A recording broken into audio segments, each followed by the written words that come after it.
একজন প্রশ্ন করেছেন, সামনে আমাদের জন্য শবে বরাত। আমি জানতে চাই শবে বরাতে কি কি আমল করতে হয়, রোজা কয়টি, নামাজ কয় রাকাত এবং নামাজগুলি কোন কোন সূরা দিয়ে পড়ব, একটু দয়া করে জানাবেন। প্রিয় ভাইয়েরা, এটা হচ্ছে আমাদের জন্য শাবান মাস। শাবান মাসের সবচেয়ে মর্যাদাকর একটা রাত্রি নবী করিম সাল্লাল্লাহু আলাইহি সাল্লাম বলেছেন, সেইটা হচ্ছে নিসফুম মিনাশ শাবান। আমরা যেটা শবে বরাত বলি, ওইটাই হাদিসের পরিভাষায় নিসফুম মিনাশ শাবান, শাবানের মধ্যরাত। আল্লাহ নবী বলছেন এই রাতের একটা মর্যাদা আছে কি, আল্লাহ রাব্বুল আলামিন আসমান থেকে বান্দার কাছে নেমে আসেন, এরপর আল্লাহ রাব্বুল আলামিন পৃথিবীর সব বান্দাকে আল্লাহ মাফ করে দেন। সুবহানাল্লাহ বলেন। নিসফুম মিনাশ শাবানে আমল কি? নবীজি বলছেন দুইটা আমল। একটা আমল হচ্ছে তোমার জীবনে শিরিক মুক্ত হতে হবে, 2 নম্বরে মুশাহিন, তোমার অন্তরটা বিদ্বেষ মুক্ত হবে। কিচ্ছু না, কেবল শিরিক মুক্ত, বিদ্বেষ মুক্ত। আল্লাহ এই 2 অন্তরের আমলে আল্লাহ তাকে মাফ করে দেন। এখন আমি কি কোনো আমল এক্সট্রা করব কিনা?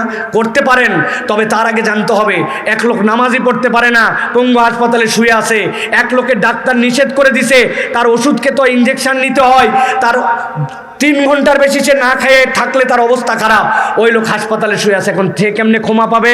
তারা যদি বলে যায় 3টা রোজা রাখো, রাত্রেবেলা এত রাকাত নামাজ পড়ো, আল্লাহ জেনারেল করে দিলেন তোমার অন্তরের আমল। এটা অসুস্থ, সুস্থ, আধা সুস্থ, অতিরিক্ত সুস্থ, কম সুস্থ, ভালো, আকেল, সকলে তোমরা শিরিক মুক্ত হও, আর তোমরা বিদ্বেষ মুক্ত অন্তর, মুখ ভাইয়ের প্রতি বিদ্বেষ, তুমুকের এই মুক্ত করো, আল্লাহ জেনারেলি তোমাকে মাফ করে দিবেন। সুবহানাল্লাহ বলেন। এইটা শবে বরাতের মূল আমল। আর 2 নম্বরে রাসূলুল্লাহ সাল্লাল্লাহু আলাইহি ওয়াসাল্লাম থেকে প্রমাণিত আছে যে আপনি চাইলে এই দিনটার মধ্যে সিয়াম পালন করবেন। এই সিয়ামটা আপনার জন্য বরকতের সিয়াম, অতএব আপনি সিয়াম পালন করবেন। রাত্রেবেলা আপনার মন চাইছে আপনার ঘরের মধ্যে অতিরিক্ত সালাত আদায় করবেন, সেটা 2 রাকাত, 4 রাকাত, 6 রাকাত, 8 রাকাত, কিন্তু এইটার জন্য একবার সূরা ফাতিহা, এরপরে একবার ইন্না আতাইনাকাল কাউসার, 10 বারের পরে সূরা ইখলাস। এইরকম কোন তরিকা কোরআন সুন্নাহ দ্বারা প্রমাণিত নয়। অতএব এইটা আপনারা করবেন যে আপনারা সালাত আদায় করলেন, রোজা রাখলেন, আর অন্তরের এই 2টা রোগ আমার আছে কিনা এইটা মুক্ত করতে হবে। এটাই হচ্ছে আপনি যেটা শবে বরাত বলতেছেন, হাদিস যেটাকে নিসফুম মিনাশ শাবান বলতেছে, এইটার আমল। আপনি সারা রাত নামাজ পড়লেন, আগে একটা রোজা রাখলেন, পরে একটা, ওই দিন একটা, কিন্তু আপনার অন্তরটা পয়সা গেছে হিংসা বিদ্বেষে ভরা, কারো উন্নতি দেখতে পারেন না, কারোর প্রতি আপনার ভাল লাগে না, সকলের প্রতি আপনার হিংসায় ভরা মন, কাউরে মাফ করতে পারেন না, অমুকে অমুক করছিল ধরে রাখছেন মনের মধ্যে, এদিকে নামাজে ফাটায় ফেলতেছেন, রোজায় ফাটায় ফেলতেছেন, আপনার এগুলো একটাও কাজ করবে না। আপনার পাত্র ঠিক নাই, ওর মধ্যে কোনো আমল বাঁধবে না, ঠিক কিনা? অতএব এই 2টা আমাদেরকে করার জন্য চেষ্টা করতে হবে। আল্লাহ আমাদেরকে বোঝার তৌফিক দান করেন। শবে বরাতে হালুয়া রুটি তৈরি করে মানুষের ঘরে ঘরে দেওয়া, নিজেরা খাওয়া কি রসমের রেওয়াজ? কুমিল্লা অঞ্চলে এটার ব্যাপক প্রচলন আছে। আমরা অনেকে এটা বাদ দেওয়ার কারণে তারা আমাদেরকে ইসলাম থেকে বেরিয়ে গেছি মনে করে এবং অতি বুঝি এরকম মনে করেন। বিশেষ করে মহিলারা এগুলো করার জন্য স্বামীদেরকে অনেক সময় বাধ্য করেন। বিশেষ করে আমাদের এলাকায় এটি আছে, দয়া করে জানাবেন। প্রিয় ভাইয়েরা, প্রথম কথা ভাই, একটা হাদিস আপনাদেরকে জেনে রাখতে হবে। সেটা হচ্ছে নবী করিম সাল্লাল্লাহু আলাইহি ওয়াসাল্লামের কাছে আসার পরে জিজ্ঞাসা করছে, ইয়া রাসূলুল্লাহ আইয়ুল আমালি আফদাল, হে আল্লাহ রাসূল, দুনিয়ার সর্বোত্তম আমল কি? আল্লাহ নবী সাল্লাল্লাহু আলাইহি ওয়াসাল্লাম অনেক হাদিসের মধ্যে বলেছেন, ইতআমুত তুআম, মানুষকে খাওয়াও। আসমানের নিচে জমিনের উপরে যত অনেক আমল আছে, মানুষকে খাওয়ানোর থেকে উত্তম আমল নাই। সুবহানাল্লাহ বলেন। কেউ যদি তার জীবনে বারাকা চায়, আমার সালাফরা বলতেন 4 পাওয়া জন্তুকে পানি খাওয়াও। অনেক দিন ধরে বরকত হয় না, সংসারে টানাটানি পুরায় না, যা রুজি করি কেন জানি আগায় না। 4 পাওয়া জন্তু মানে কি? 2 পাওয়া জন্তু মানুষকে তো খাওয়ানি, কুকুর, বিড়াল, শুয়োর, গরু, ছাগল। আল্লাহ নবী সাল্লাল্লাহু আলাইহি ওয়াসাল্লাম যে খাওয়াতে বলেছেন, আম করে রেখেছেন ওইটা। সালাফরা বলতেন বরকতের এইটা, প্রাণীর মধ্যে দয়া করা। এখন কথা হচ্ছে, আমরা যে শবে বরাতের মধ্যে হালুয়া রুটি এইটা খাওয়াচ্ছি, এইটার সাথে আমাদের সম্পর্ক কি? এইটার সাথে আমাদের একটা রেশমের আওয়াজ হয়েছে, এইটা খাওয়ালে মনে হয় পুরা বছর আমাদের জন্য ভাগ্য পরিবর্তন হয়ে যাবে, পুরা বছর আমাদের জন্য ভালো খাওয়ার ব্যবস্থা হবে, পুরা বছর বোধহয় আমাদের জন্য এটা একটা বিরাট বড় পুণ্যের কাজ হবে। এইটা যদি ইবাদত মনে করেন আপনি, তাহলে আপত্তি আছে। কেননা রাসূল সাল্লাল্লাহু আলাইহি ওয়াসাল্লাম সাহাবীদের যুগে, তাবেঈদের যুগে নিসফুম মিনাশ শাবান ছিল, কিন্তু ওই যুগে এই কালচার ছিল না। এখন আপনি যদি এটাকে ইবাদত মনে করেন, তাহলে ঝামেলা। কিন্তু এটা যদি আঞ্চলিক একটা কিছু হয় যে হ্যাঁ মানুষ মানুষকে খাওয়ায়, সেটা সব দিনও খাওয়াতে পারেন, আপনার মন চাইছে এই দিনও খাওয়াতে পারেন।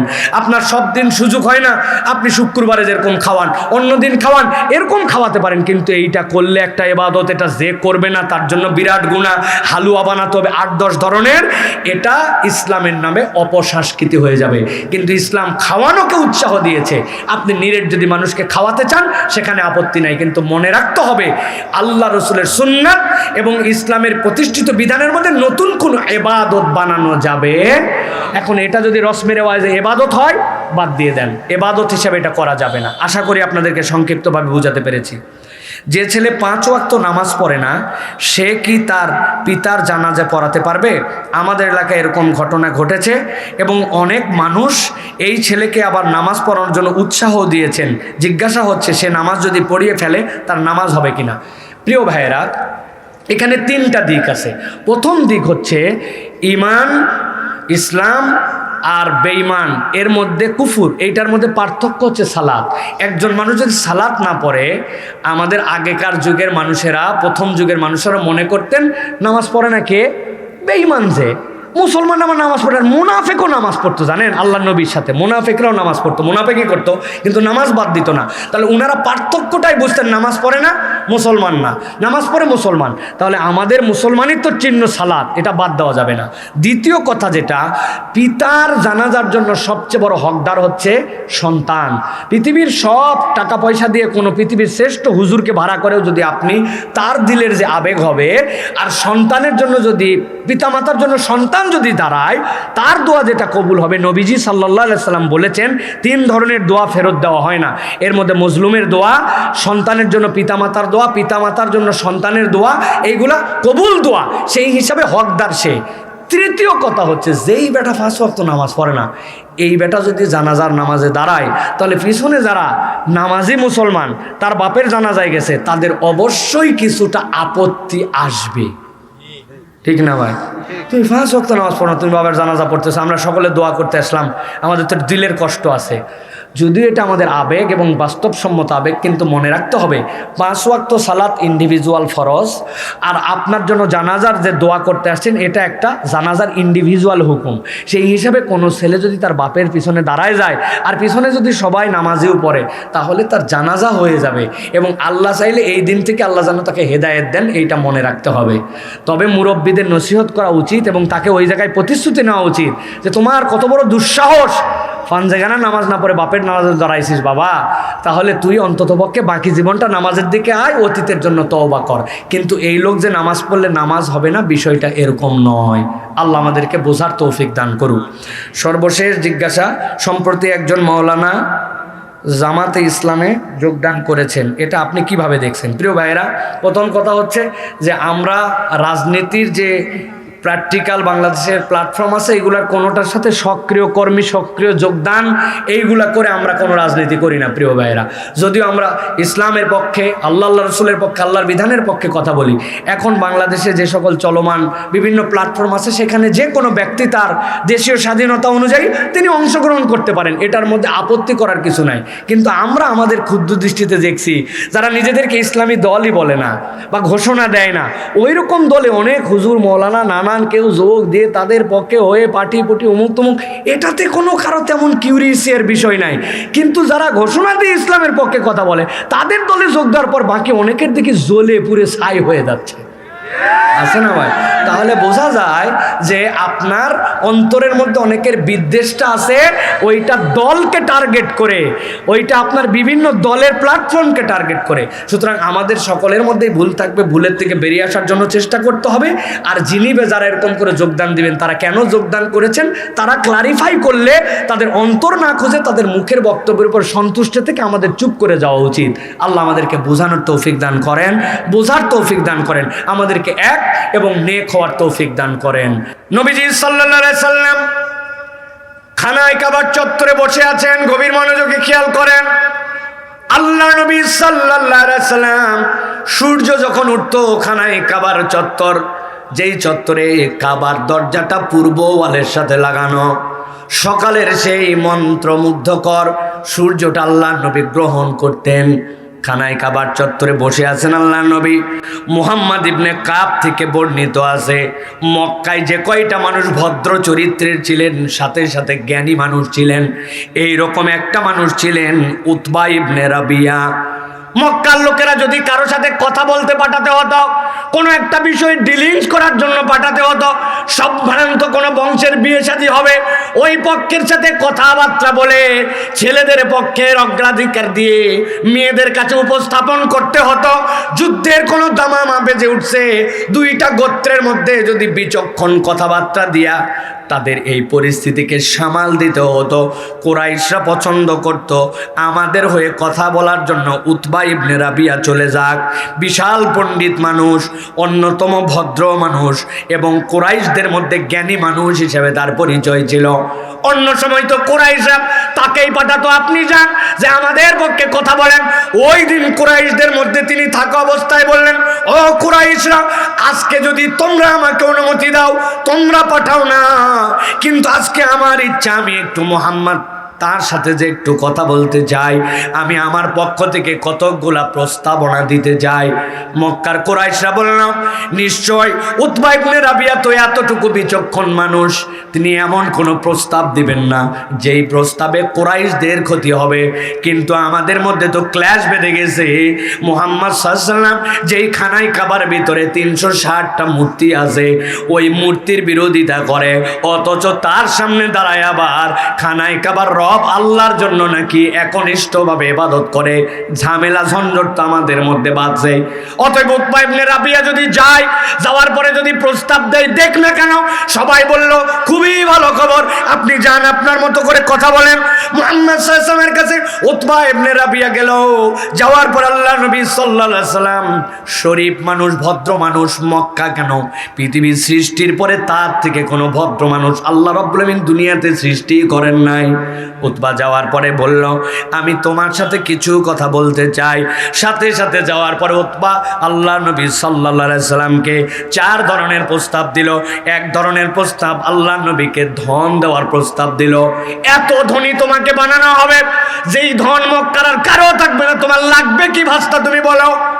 2 নম্বরে প্রস্তাব দিল, এই মক্কায় তো অনেক লিডার আছে, অনেকেই দায়িত্ব পালন করে, আমরা বুঝেছি তোমার যোগ্যতা কি, তোমার যে লিডারশিপের পাওয়ার কি, সুতরাং তুমি যদি চাও মক্কার লিডার হবে, একচ্ছত্র রাজত্বের মালিক হবে, ভাতিজা আমি সেটাও তোমার জন্য প্রস্তাব হিসাবে নিয়ে আসছি। 3 নম্বরের পরে বলল, যত ধরনের সামগ্রী আছে সবগুলা তোমার সামনে উপস্থাপন করা হবে। দীর্ঘ একটা ভূমিকা দিয়া এত সুন্দর ভাষার ব্যবহার করে আল্লাহ নবীর কাছে এই কথা যখন বলল, আল্লাহ নবী সাল্লাল্লাহু আলাইহি ওয়াসাল্লাম দিল দিয়া মনোযোগ দিয়ে তার সব কথা শুনেছেন। একটা কথা আল্লাহর নবী বলেন নাই। সব কথা যখন বলা শেষ হলো, আল্লাহ নবী তখন জিজ্ঞাসা করলেন, উতবা ইবনে রাবিয়া, আপনি যা যা প্রস্তাব, আপনার যা যা মন্তব্য, যা যা বাচনভঙ্গি, যা যা কথা, সবগুলা কথা কি আপনার বলা শেষ হয়েছে? সাথে সাথে তিনি বললেন, হ্যাঁ আমার বক্তব্য শেষ হয়ে গেছে। আল্লাহ নবীর সাথে সাথে বললেন, এবার আমি আপনার কাছে আপনার কথাগুলার আলোকে কিছু কথা বলতে চাই, তবে সেই কথাগুলি আমার কথা নয়। আপনি যখন কথা চালাচ্ছিলেন ওই সময় আল্লাহ রাব্বুল আলামিন আমার প্রতি ওহী নাজিল করেছেন। আমি কোরআনুল কারীমের আল্লাহর দেওয়া বক্তব্যটুকু আপনার কাছে উপস্থাপন করতে চাই।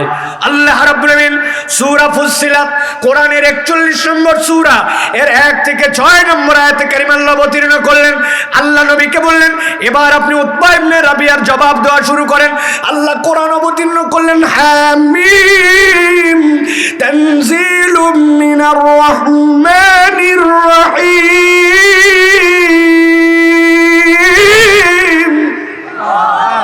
হামিম, আরবের লোকেরা অনেক ধরনের বাক্যের শুরুতে এরকম বিচ্ছিন্ন বিচ্ছিন্ন কিছু কথাবার্তা তারা বলতো, কিন্তু আল্লাহ নবী সাল্লাল্লাহু আলাইহি ওয়াসাল্লাম এমন 2টা অক্ষর উপস্থাপন করলেন, বুঝালেন।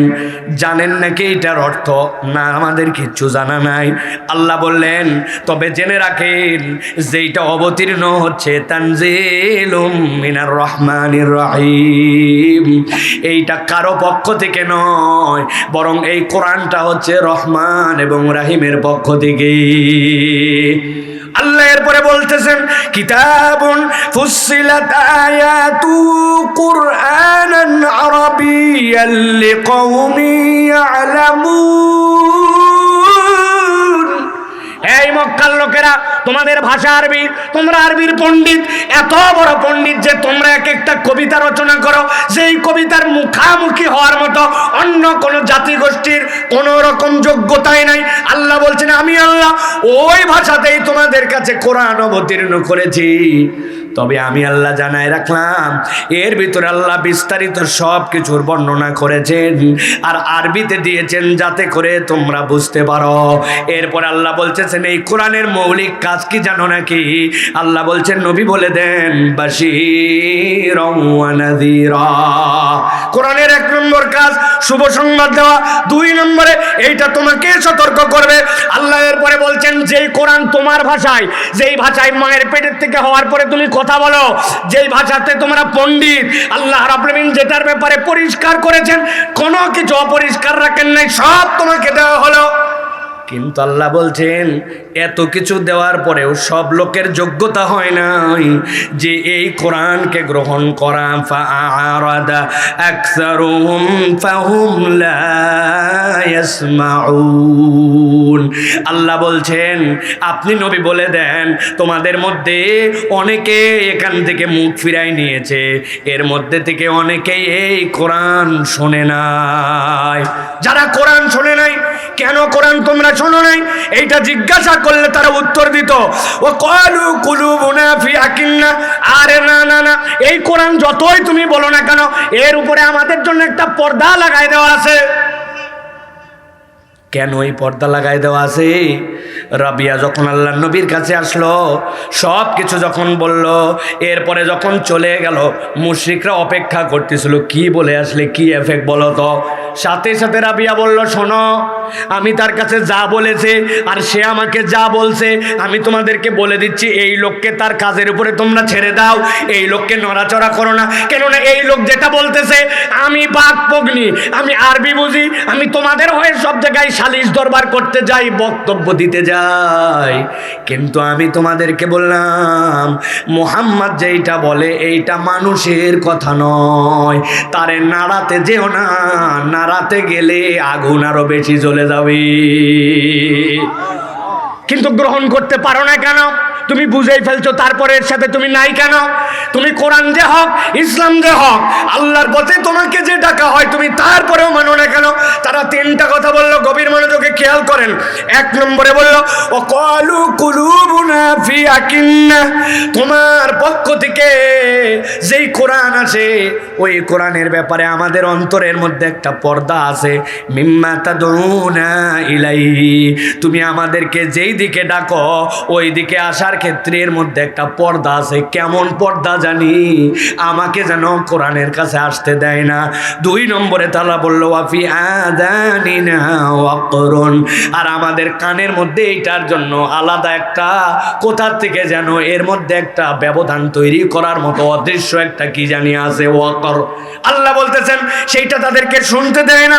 সাথে সাথে তারা 3 নম্বরে বলল ওই মানুষগুলোর জন্য ওয়ামিন বাইনিনা ওয়া বাইনিকা হিজাব, আমাদের আর তোমাদের মধ্যে কেমন যেন একটা পার্থক্যকারী হিজাব আছে।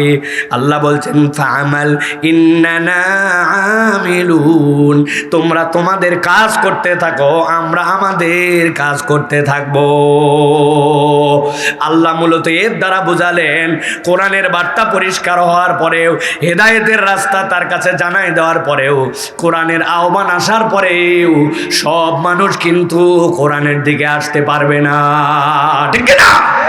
কিন্তু আল্লাহ বলতেছেন আপনি বলে দেন আপনার কাজ আপনিই করেন, তাদের কাজ তারা করুক, এ নিয়ে আপনার কোনো মাথা ঘামানোর দরকার নাই। নবী আপনি জানান কুলিন্নামা আনা বাশারুম মিথলুকুম ইউহা ইলাইয়া আন্নামা ইলাহুকুম ইলাহু ওয়াহিদ। আমি যাত্রার দিকে তোমাদেরকে ডাকি না, তোমরা যত ইলার দিকে পারো দৌড়াদৌড়ি করো। আমি জানাই রাখলাম আমি রসুল তোমাদের মধ্য থেকেই। তবে জেনে রাখো আমি তোমাদের মতো সাধারণ কোনো মানুষ নই। আল্লাহ আমার প্রতি ওহী দেন, আর আমার আহ্বানটা হচ্ছে ইলা অনেকগুলো নয়, আমি এক ইলাকে ইলা বলে স্বীকার করি। ঠিক না? আল্লাহ বলছেন ফাস্তাকিম ফাস্তাকিমু ইলাইহি, এর উপরে অটল অবিচল থাকেন। ওয়াস্তাগফিরু, আর আল্লাহর কাছে আপনি ইস্তেগফার করেন। আল্লাহ এর পরে জানাচ্ছেন ওয়াইলুল লিল মুশরিকিন, আমি আল্লাহ জানায় রাখলাম ওয়াইল, অবশ্যই অবশ্যই ধ্বংস হবে মুশরিক যারা, শিরিক যারা, আল্লাহর কোরআন আসার পরেও মানেনি যারা, কোরআনের আহ্বান আসার পরেও শোনেনি যারা, যারা কোরআন থেকে দূরে থেকেছে, আল্লাহ বলছেন আমি গ্যারান্টার হলাম তাদের জন্য অবশ্যই অবশ্যই কঠিন পরিণতি আছে। এই ঘোষণা দিয়েছেন কে? তাহলে এবার বলেন আমরা কি কোরআন শোনার পক্ষে না শোনার বিপক্ষে? আমরা কি কোরআন মানার পক্ষে না কোরআন মানার বিপক্ষে? আমরা কি আল্লাহ আল্লাহ রসুলের পক্ষে না বিপক্ষে? আল্লাহ বলছেন ওয়াকসারুহুম, আপনি নবী জানাই দিয়ে রাখেন অধিকাংশ তাদের মধ্যে থেকে ফাহুম লা ইয়াসমাউন, বেশিরভাগ শুনবে না। এই কথা বলছেন কে? আপনি কেমনে বেশি লোককে আনার চিন্তা করেন? কি সমস্যা আপনার? আপনি টেনশন বাদ দেন, কোরআনুল কারীম বেশি লোক শোনার দরকার নাই। যেই লোকের নসিবে হেদায়েত আছে কেবল সেই শোনার জন্য আসবে। ঠিক না? আপনি বেশি লোক দিয়ে কি করবেন? বেশি লোকের তো আমার দরকার নেই আমাদের এখানে। আমরা কোরআনুল কারীম শোনার জন্য যদি আসি, একজন লোক দিল নিয়ে আসলো ওইটাই আমাদের জন্য যথেষ্ট। ঠিক না? সুতরাং লোক বেশি হয় না কেন? আল্লাহ বলতেছে বেশিরভাগ লোক শুনবে না, আর আপনি কোন বেশিরভাগ লোক শোনাবেন? আপনি আল্লাহর কথার থেকে উল্টা দিকে যাবেন নাকি? কখনো যাওয়া যাবে না। সুতরাং লোক নিয়ে চিন্তা আমরা করি না, আমরা চিন্তা করি কার কার পাক্কা ঈমান আছে। ঠিক না? এই জন্য প্রিয় ভাইয়েরা, আমরা যারা কোরআনুল কারীম শোনার জন্য আসছে, কোরআন শোনার জন্য রেডি আছি, আমরা রেডি আছি ইনশাআল্লাহ। আল্লাহ রাব্বুল আমিন আমাদেরকে কবুল করেন। আমরা যে কয়জন শুনতে চাই ও কয়জনের জন্য আজকে কথা বলবো ইনশাআল্লাহ। রেডি আছেন ইনশাআল্লাহ? আমার একটা তবিয়ত আছে, আমার একজন লোক থাকলে ফুল ওয়াজ, ওই একজন না থাকলে আমার বিপদ। ওটা মাইক আল্লাহ, এইবারে না থাকলে তুমি কেমনি কথা বলবো? এই জন্য আপনারা ওই চিন্তা করেন না যে লোক বোধহয় হওয়ার কথা ছিল 50,000, ও হা লোক হয়ে গেছে মাত্র 10,000, মাত্র 5,000, মাত্র 500, মাত্র 5 জন। সেটা আপনি চিন্তা করেন না। আমার যেটা বলার ইনশাআল্লাহ পুরাটা বলে তারপরে যাব ইনশাআল্লাহ। আপনারা আছেন তো ইনশাআল্লাহ? আল্লাহ আমাদেরকে থাকার তৌফিক দান করুক। স্বেচ্ছায় যারা যারা পারেন তারা হাত দুটো আল্লাহর জন্য একটু উঠায় ফেলেন, স্বেচ্ছায়, কোনো প্রেশার নাই। আপনার হাত চলে না, উঠতে পারে না, মন টানে না, আপনি কেন আমি আপনার সাথে জোর করে উঠাবো ভাই? হাত যারা স্বেচ্ছায় আল্লাহর জন্য সোজা করতে পারেন হাত দুটো সোজা করেন। করছেন সবাই? টান টান করে একটু টান টান। পারছেন ইনশাআল্লাহ? এবার একটা আওয়াজ করে তাকবীর দিতে চাই, পারবেন ইনশাআল্লাহ? এর আগে বিচ্ছিন্ন তাকবীর হয়েছে, এবার আমরা জানান দিতে চাই। তোমরা যারা বাহিরে থাকে মনে করতেছো মাঠে লোক নাই, জান্নাতি কাফেলায় জান্নাতে যাওয়ার জন্য লোক রেডি আছে। ঠিক কি না? রেডি আছেন? ওসমান হাদির বয়স ছিল 32 বছর। কয় বছর? এই দেশে 80 বছর বেঁচে গেছে, 100 বছর বেঁচে গেছে। কিন্তু ওসমান হাদি তার রাজনৈতিক ক্যারিয়ার শুরু করার পরে মাত্র 2 বছরে বাংলাদেশে যে ইম্প্যাক্ট ফেলতে পেরেছে, বিগত 50 বছর, আগামীর 50 বছর ফেলতে হয়তো কেউ পারবে না। ঠিক কিনা? বিলায়ের মতো বাঁচে 1000 বছর বাঁচতে চাই না আমরা। আমরা সিংহের মতো এক বেলা রাজত্ব করতে চাই। ঠিক কিনা? এই যুবকেরা রেডি আছো? তরুণেরা রেডি আছো? হাত সোজা করো। করছো সবাই? বুক বরাবর হাত নামাও। নতুন কেউ যেন আর মাঠে ঢুকতে না পারে খেয়াল রাখবেন। আপনারা সামনে যায় বসেন, ডানে কোনো কাজ নাই, যান বসেন। ঝামাঝাম সামনে, লাল পাঞ্জাবিওয়ালা একটা যদি বাইরে থাকে তাদের খবর আছে আজকে। সামনে আছো, সামনে, একদম সামনে বরাবর। ওয়াজ তোমাদের কষ্টে, তোমাদের সামনে আছো, একবারে সামনে আসবা। এগুলা আসছে সব। হাত বুক বরাবর নামাই ফেলছেন নাকি সব? এই বরাবর ধরেন। তাকবীর দিতে হবে একটা, পারবেন ইনশাআল্লাহ?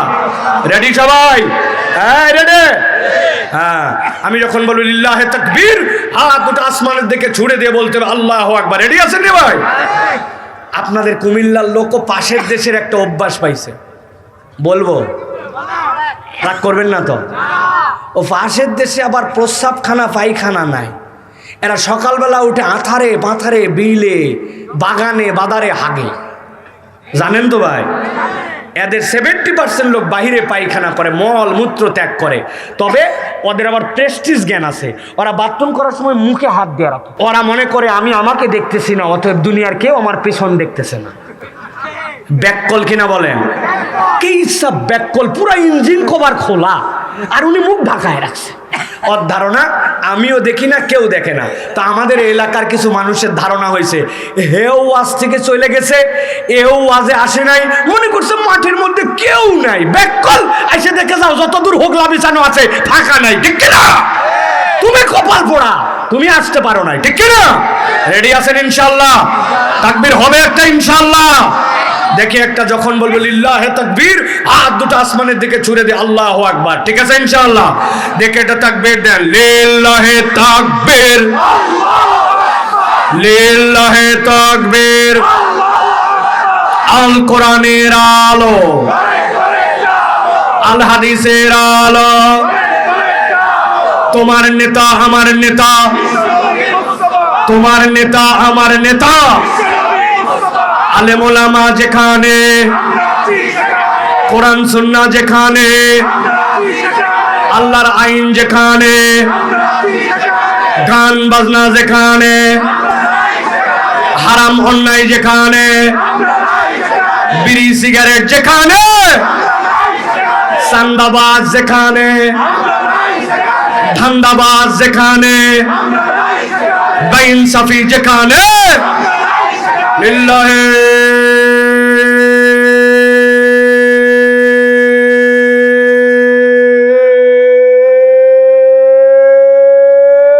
তাকবীর। আলহামদুলিল্লাহ, হাত নামান। ঠিক আছে তো ভাই? শয়তান আছে আর? কাউরে কাউরে বলছিল অনেক হয়েছে, চল কালকে আবার আসা যাবে, এখন দেখবেন আর সেই শয়তান নাই, ঠিক না? তাহলে আমরা কোরআন থেকে কিছু কথা শুনতে রাজি আছি তো ইনশাআল্লাহ? আর কোনো ভূমিকা নাই, ডাইরেক্ট আমরা কোরআনুল কারীমের মধ্যে প্রবেশ করব। সকলে আওয়াজ করে একবারে আমার সাথে সমস্বরে, এই চেয়ারম্যান চাচারা সহ, চেয়ারম্যান চাচা ছিলেন তো না? জানি ভাবে আমাদের চেয়ারম্যান চাচারা আছে অনেকে, তো আমরা চেয়ারম্যান চাচা, চেয়ারম্যান ভাই, আপনারা সহ কাছে দূরে সকলেই আমরা কোরআনুল কারীমের মধ্যে প্রবেশ করি। আমার সাথে সকলে পড়েন, আউযু বিল্লাহি মিনাশ শাইতানির রাজিম, বিসমিল্লাহির রাহমানির রাহিম।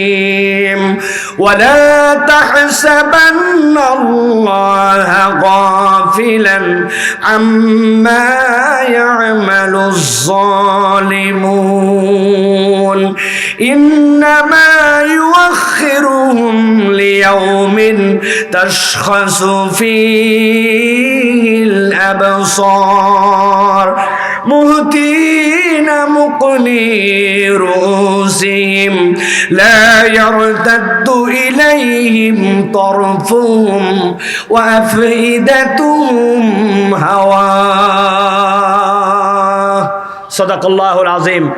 সম্মানিত হাজিরিন, আজকে আমরা মূলত সংক্ষিপ্ত সময়ে যে বিষয় থেকে কথা শুনবো সেটি হচ্ছে দুনিয়ার জীবনের শেষে আমাদেরকে আল্লাহ রাব্বুল আলামিনের কিয়ামতের ময়দানে আল্লাহর সামনে হাজির হতে হবে, ঠিক কি না? একদম সুন্দর করে বলবেন, ইমানের প্রশ্ন, আমাদেরকে হাজির হতে হবে, এটাতে বিশ্বাস আছে কি না? আছে। আল্লাহ রাব্বুল আলামিনের সামনে আমরা হাজির হব। আমি বিশ্বাস করলেও হাজির হব, বিশ্বাস না করলেও হাজির হব, কিন্তু আমরা বিশ্বাসী হিসাবে হাজির হলে আল্লাহ রাব্বুল আলামিনের দলে থাকবো, আর বিশ্বাসী হিসাবে হাজির না হলে বাম্পার খাওয়ার দলে থাকবো, ঠিক কিনা? প্রিয় ভাইরা, এখন আল্লাহর সামনে আমরা হাজির হব, কিন্তু আল্লাহ রাব্বুল আলামিন বলছেন ওই দিনে আল্লাহর সামনে যারা হাজির হবে, ওই হাজির হবে যারা, ওই অপরাধী যারা হবে আল্লাহর সামনে, সকলের হাজির হওয়ার চিত্রটা এক ধরনের হবে না। আল্লাহর সামনে কিয়ামতের দিন যারা হাজির হবে, আল্লাহ বলছেন অপরাধী এবং ওই দিন সাধারণ মানুষের আল্লাহর সামনে উপস্থাপনের ধরন হবে 6টা। কয়টা? একদম একটা মুখ বন্ধ রাখা যাবে না, আস্তে করে বলবেন। আমি সিরিয়াসলি বলতেছি, কিন্তু বলতে হবে। অপরাধীদের পুনরুত্থিত হওয়ার চিত্র হবে কয়টা? আমি কোরআন থেকে বলতেছি আপনাদের কাছে, 6টা চিত্র হবে। প্রত্যেক চিত্রিত ব্যক্তি আল্লাহর সামনে উঠবে এবং আল্লাহ বলছেন তার অপরাধগুলো কি আমি আল্লাহ রাব্বুল আমিন তোমাদেরকে আগেই জানাই দিচ্ছি, যাতে করে হাসরের দিনে আসে তোমরা একজনও না আটকায় যাও, প্রত্যেকটা মানুষ যেন আল্লাহর কাছে ওই দিন মুক্তিপ্রাপ্তদের তালিকায় থাকে। এই জন্য আল্লাহ বলছেন এই 6 শ্রেণীর মধ্যে থাকা যাবে। তাহলে অপরাধীদের চিত্রিত হওয়ার হাসরের ময়দানে কয়টা চিত্র হবে? 6টা। মনে থাকবে তো ইনশাআল্লাহ? আমরা এই 6টা চিত্র সর্বোচ্চ আমরা 30 মিনিটের মধ্যে এইটা আমরা ইনশাআল্লাহ আলোচনার একটা কনক্লুশনে নিয়ে আসবো ইনশাআল্লাহ। আমরা তাহলে চলেন আমরা কুরআনুল কারীমের মধ্যে প্রবেশ করি সকলে প্রিয় ভাইরা। 1 নম্বরে আল্লাহ রাব্বুল আমিন বলছেন কিয়ামতের দিনে যারা আল্লাহ রাব্বুল আলামিনের সামনে সেই দিন উত্থিত হবে, ওই মানুষগুলোর মধ্যে থেকে প্রথম যে শ্রেণী আল্লাহর সামনে উঠবে তাদের অবস্থা কি হবে? তাদের কণ্ঠস্বর রুদ্ধ হয়ে যাবে। দুনিয়ায় কথা বলতো কিন্তু কথা বলতে পারে না, আর চোখ দুইটা আজীব একরকম ভাবে বিস্ফোরিত হয়ে যাবে। এই চিত্র দেখে কিয়ামতের সব মানুষ বুঝে ফেলবে এরা কোন মামলার আসামি। কেস নম্বর 1 আল্লাহ রাব্বুল আমিন বলছেন ওয়ালা তাহসাবান্নাল্লাহা গাফিলান আম্মা ইয়ামালুজ জালিমুন। দুনিয়ার মানুষ এইটা তোমরা মনে করো না যে দুনিয়ার বুকে আল্লাহ রাব্বুল আমিন যারা জুলুম করে, যারা জালেম, তাদের ব্যাপারে তোমার রব মনে হয় গাফেল। কই এত অপরাধ করে গেল, এত কষ্ট দিয়ে গেল, এত জেল জুলুম দিল, আল্লাহ তো ধরে না। আল্লাহ বলতেছেন খবরদার, এইটা যদি তুমি মনে করো ইমানের মধ্যে তোমার ঝামেলা হবে। আমি আল্লাহ এই জন্য তোমাকে বললাম তোমার রব জালেমদের ব্যাপারে কখনো গাফেল নন। অনেক সময় তুমি দেখতে পাও না কিন্তু ধরে না, ধরে না, ধরে না, ধরলে রব্বুল আলামিন কিন্তু ছাড়ে না, ঠিক কি না? আল্লাহ এই জন্য নিজের পরিচয় দিয়েছেন ইন্না বাতশা রাব্বিকা লাশাদীদ। নিশ্চয় জেনে রাখো তোমার রবের ধরাটা বড় কঠিন। ওই ধরাটা কঠিন এইটার ব্যাখ্যা এরকম নয় আপনি আমি যেরকম কঠিন হিসাবে কোনো কিছুকে দেখি ওই কঠিন নয়। আল্লাহ বুঝাতে চান কেমনে ধরে এইটার আকল পর্যন্ত তোমার অনেক সময় নাই। আল্লাহ ওই বান্দাকে কোনটা দিয়ে কি ধরছেন আপনি এটা বুঝবেনও না। আল্লাহ এরকম করে অনেক সময় অনেক জালেমদেরকে ধরেন, ঠিক কিনা? আমি বহু জায়গায় উদাহরণ দেই, আবারও মনে পড়ছে আপনাদের কাছে বলে রাখি। কতক মানুষ আমাদের এই দুনিয়ায় আছে, একটুখানি পাওয়ার পাইলে, একটুখানি ক্ষমতা হইলে, একটুখানি টাকা পয়সা হলে ওই মানুষের চলাফেরা আচার আচরণের মধ্যে পরিবর্তন হয়। কথায় কথায় শুধু গরম মারে, আছে না নাই? অনেক সময় সামনে নরম থাকার চেষ্টা করে কিন্তু ওই নরমটা আসল নরম নয়। ইমাম ইবনুল কাইয়িম রাহিমাহুল্লাহ বলছেন প্রকৃত বিনয়ী কে জানো নাকি? উপরে হয়তো আদব জানে না, উপরে হয়তো এটিকেট জানে না, উপরে হয়তো অনেক সময় এমন আচরণ প্রকাশ করে যেইটা সভ্য সমাজের মধ্যে তাকে অসভ্য বলে, কিন্তু ওই মানুষটা না জানার কারণে এইটা করলেও তার দিলটা বিনয়ী, তার দিলটা নরম। যেই লোকের দিল নরম, দিল বিনয়ী, ওইটাই হচ্ছে প্রকৃত বিনয়। উপরের লোক দেখানো বিনয়টা প্রকৃত বিনয় নয়। পাওয়ারফুল একজন লোকের সামনে গেছেন, আপনি তো অটোমেটিক ওই জায়গায় চুপচাপ থাকবেন, অটোমেটিক বিনয়ী থাকার চেষ্টা করবেন। তার সাথে স্বার্থের সম্পর্ক আছে, আপনি ওই জায়গায় না বিনয়ী আসলেও ওই জায়গায় যাওয়ার পর আপনি এমনভাবে নরম, এমনভাবে আচরণ করেন দেখেই বোঝা যায় আপনি তেলানোর স্বভাব আছে আপনার, আছে না নাই? কিন্তু অন্তর যদি বিনয়ী হয় সেটা প্রকৃত বিনয়। কিন্তু কতকে আছে এই বিনয় তার কাজ করে না, একটু ক্ষমতা একটু পাওয়ার এরকম হ্যাডাম দেখায়। এক লোকের নাকি এরকম একটা বড় গার্মেন্টস ছিল, অনেক শ্রমিক তার কাজ করে, হাজার হাজার লোকের কর্মসংস্থান, এই জন্য তার গরম অনেক। ওই গরমটার সবচেয়ে খারাপ দিক ছিল ছোট্ট একটু ভুল পাইলেও সাথে সাথে তাদেরকে গালাগালি করতো, অশ্লীল মুখ ভাষাভাষি করে কথা বলতো। এক লোক তার অধীনে এক ম্যানেজার অফিসে আসতে একটু দেরি করছে অথবা কোনো একটা ভুল হয়েছে, সাথে সাথে ওই মালিক এক মুহূর্ত দেরি নাই তারে এমন গালাগালি করছে, গালাগালির ঠেলায় ওই লোক অবাক হয়ে গেছে, এতটুকু ভুলে মানুষ কি এত গালাগালি করে নাকি? কিন্তু কি করবে, বেচারি সহ্য করতে বাধ্য হয়েছে, কেননা মালিকের উপরে কথা বললে সাথে সাথে চাকরি নট। কিন্তু ভিতরে তার জ্বলে পুরে অস্থির হয়ে গেছে, চিন্তা করছে আমারে যে কথা দিয়ে কষ্ট দিল, যে গালি দিল, এই কথাটা কোন জায়গায় খেলানো যায়। চিন্তা করছে আমার অধীনস্থ যে আছে উপরে বলা না গেলেও নিচের লোককে বলা যায়, ভিতরের রাগ জ্বলতেছে। এমন সময় তার অধীনের এক কর্মচারী একটুখানি ভুল করছে, যাবে কোথায়? মালিকের যত রাগ ছিল সব রাগ এবার ওই কর্মচারীর উপরে ঝাড়ছে। কর্মচারী চিন্তা করছে অন্যদিনও ম্যানেজার সাহেবের সাথে কথাবার্তা হলে অনেক সময় রাগারাগি করে, কিন্তু আজকের মতো এরকম গালি দেওয়া, এরকম খারাপ আচরণ তো আগে আমার সাথে করে নাই। কিন্তু রাগ করে কি করবে? ম্যানেজারের সাথে কথা বললে চাকরি নট হয়ে যেতে পারে, এই জন্য সবর করছে। কিন্তু ভিতরে তার জলে আমার নিচে যে আছে তার সাথে এই কথাটা বলা লাগবে, অন্তত এই রাগটা তার সাথে শেয়ার করা লাগবে। সাথে সাথে যখন অফিস থেকে ওই লোক বের হবে, বের হওয়ার সময় দেখে উনার নিচের পোস্টার, ওই বেটা হচ্ছে দারোয়ান, প্রত্যেক দিন দাঁড়ায় থাকে। ওই দিন কি কারণে জানো দারোয়ান বসে আছে, আর যাবে কোথায়? ওই যে তার ম্যানেজার তারে যা বকা দিছিল এবার দারোয়ানকে দিছে বকা। বেদ্যপ ব্যাককল কোথাকার, আদব নাইলে আজ নাই, দাঁড়াই থাকার কথা, বসে আছে কেন? বাপ মা তুলে গালাগালি। দারোয়ান চিন্তা করছে অন্যদিনও তো এই লোক যায় কিন্তু এত বেশি রাগারাগি করে না, আজকে এই লোক আমার সাথে এরকম দুর্ব্যবহার করলো কেন? ম্যানেজারের রাগ মারছে ওর উপরে। দারোয়ান চিন্তা করছে কিছু তো আমার বলা দরকার, সাথে সাথে চিন্তা করছে বললেই তো উনি আমার উপরের বস, চাকরি নট। সবর করে গেছে, চিন্তা করছে এরপরে আমার নিচে যেইটা আছে তাকে এবার ইচ্ছা মতো দিব। তাকায় দেখে ওইটাই অফিসের শেষ পোস্ট, দারোয়ানের নিচে আর কেউ নাই। কার কাছে এখন রাগ ঝাড়বে? মনের রাগ নিয়ে বাড়িতে গেছে। বাড়িতে যাওয়ার পরে মেজাজ করা করা, বউকে বলতে খাবার দাও, কথাবার্তা ডাঁটে ডাঁটে বলে। বউ যেই খাবার দিছে, আল্লাহর কি কাজ, খেতে বসে তরকারি মুখে দিছে, একটা আস্ত কাঁচামরিচ খেয়াল করে নাই, সিম মনে করে সবজি মনে করে মুখে নিয়েছে, চাপা দেওয়া মাত্র মারির দাঁত, কাঁচামরিচের ঝাল যাই লাগছে। ব্যাককল নিজের দোষে কাঁচামরিচ খাইছে, কিন্তু ওই যে তার উপরের লোক তারা গালাগালি করছিল, যাবে কোথায়? যত রাগ ছিল সব এখন বউয়ের উপরে। তুই খারাপ, তোর বাপ খারাপ। চিন্তা করছে কি আশ্চর্য কথা, মরিচ খাইছে নিজের দোষে আর গালাগালি করে আমার সাথে, ইচ্ছা মতো গালাগালি, এক কথায় দুই কথায়। কিন্তু স্বামীর উপরে যদি এখন উল্টা চোট মারে, খানিকক্ষণ পরে বলবে তুই তালাক, তোর বাপ তালাক। মুসিবত। এই জন্য বেচারি মনের দুঃখে চিন্তা করছে এত কষ্ট করি কিন্তু আমার স্বামী আমারে গালালো, কিটমিট করে রাগ ধরে আছে, মনটা বড় দুঃখ, হাঁড়ি পাতিল জোরে জোরে রাখে কিন্তু স্বামীরে কিছু বলে না। হঠাৎ করে তার বেটা ওই দিন বাড়িতে ঢুকছে, কিন্তু মাগরিবের পরে পরে না ঢুকে একটু দেরি করে ঢুকছে। যাবে কোথায়? বাপের উপরে স্বামীর উপরে যত রাগ, বেটার উপরে তুই খারাপ, তোর বাপ খারাপ। ব্যাককল বেয়াদব কোথাকায়, রান্না করি আমি বাড়িতে দেরি করে আসিস কেন? এক কথা দুই কথা ঢাই ঢাই করে দুই থাপ্পড় লাগাই দিছে। বেটা চিন্তা করছে বাড়িতে তো কম বেশি প্রতিদিনই দেরি করে আসি, কিন্তু মা তো এরকম দুর্ব্যবহার করে না, আবার দুইটা বাড়িও লাগাই দিছে, এই বাড়িতে আমি থাকবো না। রাগ করে বাড়ির থেকে চলে যাচ্ছে। যাওয়ার সময় চিন্তা করছে যে থাপ্পড় খাইছে, যে মার খাইছে, যে গালাগালি করছি, কার উপরে এটা ফলায়। বাড়িতে বের হওয়ার পর দেখে একটা আদলা ইট ছিলেন তো না, আদলা একটা ইট পাইছে। ইটটা হাতের মধ্যে নিয়ে চিন্তা করছে যারে পাইছি তারে মারছি, আল্লাহর কি কাম। তাকায় দেখে রাস্তার ওই পার দিয়া একটা কুকুর লেজ ডাউন দিয়ে আস্তে আস্তে করে হেঁটে যায়।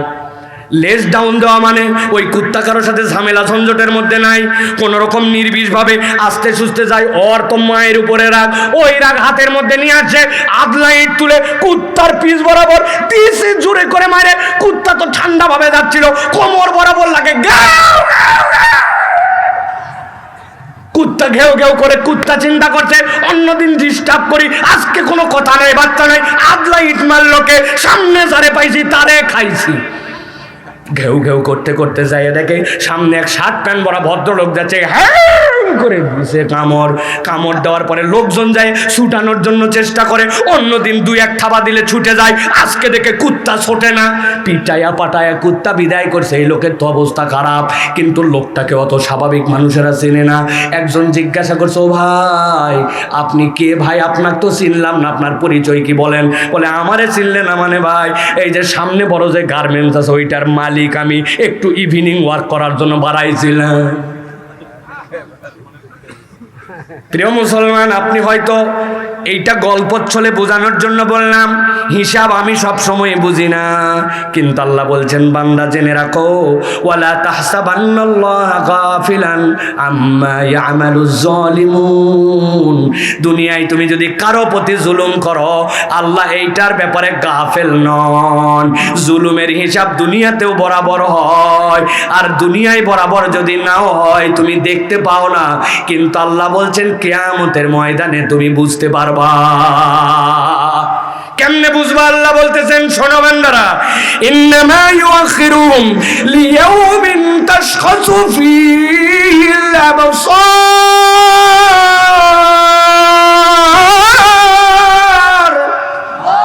আল্লাহ বলছেন, ও দুনিয়ার মানুষ, কিয়ামতের দিনে সবাই যাবে, কিন্তু এক শ্রেণী আল্লাহর সামনে উঠবে, যেই না উঠতে শুরু করবে তাদের চোখগুলো বিস্ফোরিত হয়ে যাবে, কোঠর থেকে চোখ আল্লাহ বের করে দিবেন। মানুষ দেখে বুঝে ফেলবে এইটা ভিন্ন মামলার আসামি, এইটা জুলুমের কেসে ধরা খাইছে। আল্লাহ রাব্বুল আমিন বলছেন, যেই না চোখ বের হয়ে যাবে, সাথে সাথে তার দ্বিতীয় চিত্র হবে, মুতিনা মুকরিরুসিহিম লা ইয়ারতাদু ইলাইহিম তরফুহুম ওয়া আফিদাতুহুম হাওয়া। আল্লাহ এক দলের ফেরেশতাকে পাঠিয়ে দিবেন, তখনও জাহান্নামে পাঠানো হয় না, ফেরেশতা যায় গাড়ির মধ্যে বাড়ি দিবে, দেওয়া মাত্র মাথাটা উঁচুর দিকে হয়ে যাবে, ডানের দিকেও কাত হয় না, বামের দিকেও কাত হয় না। আল্লাহ বলছেন, ঘাটটা লক হয়ে হাসরের ময়দানে চোখ বের হয়ে যাবে, মানুষ দেখে বুঝে ফেলবে আল্লাহর কাছে এক নম্বর আসামি জালেম যারা ধরা খাইছে।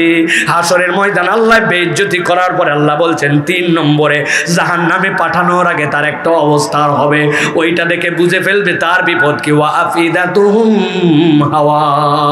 আল্লাহ বলছেন, তার অন্তরটাকে আল্লাহ হতাশায় হতাশায় জর্জরিত করে দিবেন। এই আয়াতে কারিমার ব্যাখ্যায় মুফাসসিরিনে কেরাম লিখছেন, ওয়া আফিদাতুম হাওয়া মানে কি, আমার অন্তর হতাশ, এটার ব্যাখ্যা কি? ঈমানদার যারা থাকবে ওই কিয়ামতের ময়দানে তারা চূড়ান্ত হতাশ হবে না।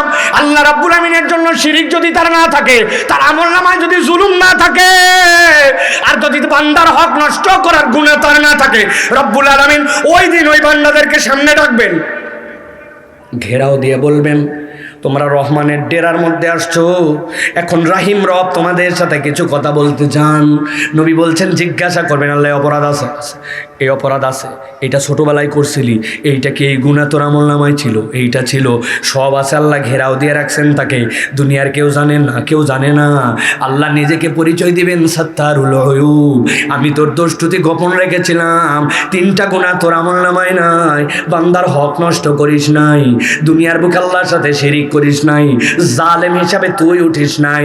আল্লাহ বললেন, তোর গোপন গুনাহগুলা বান্দা আমি আজকে গোপনে রেখে তোরে মাফ করে দিলাম, যা যা সুরসুর করে বের হয়ে জান্নাতের দিকে চলে যা।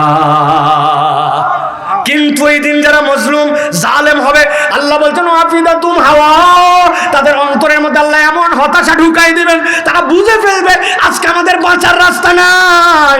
অতএব দুনিয়াতে যারা জালেম, দুনিয়াতে যারা সীমা লঙ্ঘন করেছি, মনে করতেছি দুনিয়ায় কেউ ধরলো না, কোনো কেস কামারি হলো না, মামলায় তো ধরা পড়লাম না, দুনিয়ার লোক কেউ তো বুঝলো না, কিন্তু আল্লাহর কাছে ওই দিন যাওয়ার পরে ধরা খাওয়া লাগবে কিনা? জমির আলটা 4 আঙ্গুল ঠেলছিলাম, আব্বা বলে গেছিল, তুই বড় ছেলে রে, আমি মরে যাওয়ার পরে ভাই বোনদের মধ্যে ইনসাফ মতো জমি বন্টন করে দেশ। আমি আজ পর্যন্ত জমি বন্টন করি নাই, বেইনসাফের রাজত্ব কায়েম করছি। আল্লাহ আপনার জন্য দায়িত্ব দিয়েছিলেন, রব্বুল আলামিনের জন্য তুমি ইনসাফ করবা, কিন্তু আমি যেখানেই সুযোগ পাইছি সেখানেই 2 নম্বরই করেছি। নিচতলায় ঘর করার সময় সানসেট বাদ দিয়েছিলাম, বুঝাইছিলাম, রাস্তা পুরা ছেড়ে দিছি, দোতলায় ওঠার পরে আধা হাত, এরপরে ওঠার পরে 1 হাত, আস্তে আস্তে করে খালি ঠেলছি, ডানে ঠেলা, বামে ঠেলা, সামনে ঠেলা, রাস্তা দখল করা, জমি দখল করা। 1 হাতের জন্য এই রাস্তাটা পরিষ্কার হয়ে যায়, মানুষের গাড়ি ঘোড়া চলবে, মনে হয় যেন 1 হাত কবরে নিয়ে যাবে, কোনোভাবে ছাড়তে রাজি নয়। এরকম বেইনসাফ করা, এরকম অমানবিক আচরণ করা লোক কুমিল্লায় আছে না? না আছে ভাই, আছে। আল্লাহ বলছেন, সাবধান হয়ে যাও, সব জায়গায় তোমার নাম থাকতে পারে, কিন্তু জালেমের কাতারে যেন তোমার নাম না ওঠে। আমরা অনেক সময় স্ত্রী হিসাবে স্বামীর প্রতি জুলুম করি, আবার স্বামী হিসাবে স্ত্রীর প্রতিও জুলুম করি। এইরকম স্বামী স্ত্রী আছে না? নাই। বউ বলছে, ভাই রে ভাই, যেই দোকান আমি কসমেটিক্স কিনি, আরে এরকম মানুষ হয় না রে, আরে যে সিএনজি আলাতে উঠলাম, কি ব্যবহার, বাজারে গেছিলাম যার কাছে, ওরে আল্লাহ, এরকম মানুষ হয় না। আমার স্বামীর হাজবেন্ডটা, ওরে সুবহানাল্লাহ, সাক্ষাৎ ফেরেশতা। খালি আল্লাহ দুনিয়াতে একটাই খারাপ মানুষ সৃষ্টি করেছিল, সেটা আমার স্বামী। কথা বললেন না যে দুনিয়া জোড়া ভালো মানুষ, একটাই খারাপ লোক, সেটা হচ্ছে ওনার বর। এরকম কতকগুলা আল্লাহর নাফরমান বান্দি আছে না নাই? আপনাদের এলাকায় আছে ভাই? আপনাদের ঘরে আছে নাকি ভাই? না, এইটা স্বীকার করেন নান্দাজি, ঝামেলা হয়ে যাবে কিন্তু। আবার পুরুষও আছে এরকম, দেখবেন সব নারী দুনিয়ার ভালো, খালি উনার বউটার ওনার কোনো কিছু পছন্দ হয় না, এই টাইপের খাটাস মার্কা পুরুষ মানুষ আছে না নাই? ইনসাফ করেন, ইনসাফ। জুলুম কেবল ওই হাইকোর্ট জজ কোর্ট পর্যন্ত নিয়ে যেন না। আমরা প্রত্যেকেও একজন আরেকজনের প্রতি এরকম জুলুমবাজ হয়ে আছি। অতএব জুলুম থেকে বাঁচতে হবে আমাদেরকে। আপনি কার বাড়ির ধার দিয়ে যাওয়ার সময় আপনার টাকায় পান খায়া চিৎ করে মাইরে দিলেন যে উনার ওয়ালে, কি ব্যাপার? ওটা আপনার বাপের কেনা জায়গা নেই? হ্যাঁ, হাসপাতালে ওঠার সময়, মসজিদের পাশে যাওয়ার সময় আপনি মসজিদের অজুখানায় যাইয়া আপনার টাকায় জবর জবর পান খাইয়া আপনি মসজিদের অজুখানায় ফেলছেন। মসজিদের অজুখানা আপনার পানের হকদার নয়, আপনি পিক ফেলায় মসজিদের অজুখানা লাল করে ফেলছেন। আবার ওইটা দূর করার জন্য এত পানি ছাড়ছেন। আপনার বাপের টাকায়, আমার বাপের টাকায় না, সকলের টাকায় পানি উঠাইছে আপনার অজুতে। আল্লাহ নবী সাল্লাল্লাহু আলাইহি ওয়াসাল্লাম 1 মুদ 1 লিটারের পানি বেশি ব্যবহার করতেন না, আর আপনি কল ছেড়ে মুখের ওই পানির ফিক দূর করতে 6 লিটার পানি ব্যবহার করছেন। আপনি আল্লাহর ঘরের সাথে জুলুম করছেন। আপনি হিসাবের মধ্যে এটা আনেন নাই, আপনি কোনো সময় এটাকে আমলেই নেন নাই। আপনি অজু করার পরে জুতাটা নিয়ে আসছেন, টপ টপ টপ টপ করে পানি পড়তে পড়তে আসছে। কি করব বাবা, জুতা ভিজা থাকলে করণীয় কি?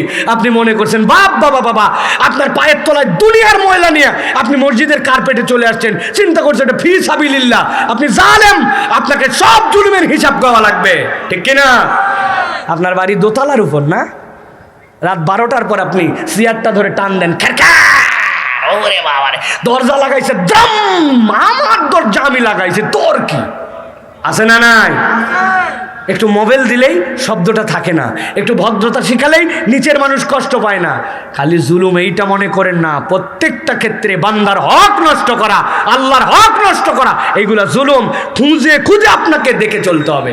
আহা, সৈয়দপুর আকামত আলী মাস্টার বাড়ি সফুরা বিবি দারুল কুরআন মাদ্রাসার পোস্টার লাগাইছে। কোথায়? যেখানে লাগানো যাবে ওখানেও, যেখানে লাগানো মানুষের ওয়াল মল দরজা দোকান পাট নতুন রং করা মসজিদের ওয়াল কোনো জায়গা বাদ দেয় নাই। কোরআনের প্রচার, তাফসীর মাহফিলের পোস্টার লাগাচ্ছে। আপনি কসু করতেছেন, আপনি না বুঝে বান্দার হক নষ্ট করতেছেন। আল্লাহর কাছে পোস্টার লাগানোর জন্য হিসাব দেওয়া লাগবে। ওই লোক যদি না ছাড়ে, কথা বললেন না যে মসজিদের ওয়ালে আপনার কে পোস্টার লাগানোর অধিকার দিছে? 10 জনের টাকা নিয়ে মসজিদের ওয়াল রং করা হয়েছিল, আপনি পোস্টার লাগাই ফেললেন যে। এই যে মাইক একবারে উদাম পাদাম করে বাড়ির সামনে দরজার সামনে রাত 1টা 2টা পর্যন্ত, ছোট একটা বাচ্চা ঘুমাতে পারে না, অসুস্থ একটা রুগী, আগামীকালকে একটা পরীক্ষা আছে, আপনাকে 1.5 মাইল দূরে মাইককে নিয়ে যেতে বলছে, রাত 1টা পর্যন্ত কে আপনাকে এটা চালাতে বলছে? Check and balance. প্রত্যেকটা জায়গায় জুলুম করলে আল্লাহর সামনে আমাদেরকে হিসাব দিতে হবে, ঠিক কিনা? অতএব প্রিয় ভাইয়ের, আল্লাহ বলছেন ওয়ালা তাহসাবান্নাল্লাহ গাফিলান আম্মা ইয়ামালুজ জালিমুন। জুলুম করছো আর রব্বুল আলামিন হিসাব রাখে নাই, এইটা মনে করো না। অতএব জুলুম করা যাবে। 1 নম্বরের চিত্র এইটা। আল্লাহ বলছেন এবার 2 নম্বরে একটা দল আল্লাহ রাব্বুল আলামিনের সামনে উঠবে, তাদের মস্তক অবনত হয়ে যাবে, আল্লাহর সামনে উঠবে কিন্তু মাথা সোজা করতে পারবে না, মাথা নিচু। চেহারাগুলার মধ্যে আল্লাহ রাব্বুল আমিন লজ্জাস্কর একটা পরিবেশ দিয়ে দিবেন। আর ওই মানুষগুলা যখন উঠবে, দুনিয়ার বাকি সব মানুষ দেখে বুঝবে আল্লাহ এদেরকে অপদস্থ করে উঠাচ্ছেন। এই আসামি কারা? এই আসামিদের পরিচয় কি? কোন মামলায় তারা ধরা খেল? আল্লাহ রাব্বুল আমিন সূরা সাজদা এর 12 নম্বর আয়াতের মধ্যে বলছেন ওয়ালাউ তারা ইযিল মুজরিমুনা নাকিসু রুসিহিম ইনদা রাব্বিহিম রব্বানা বসারনা ওয়া সামি'না ফারজি'না না'মাল সালিহান ইন্না মুকিনুন।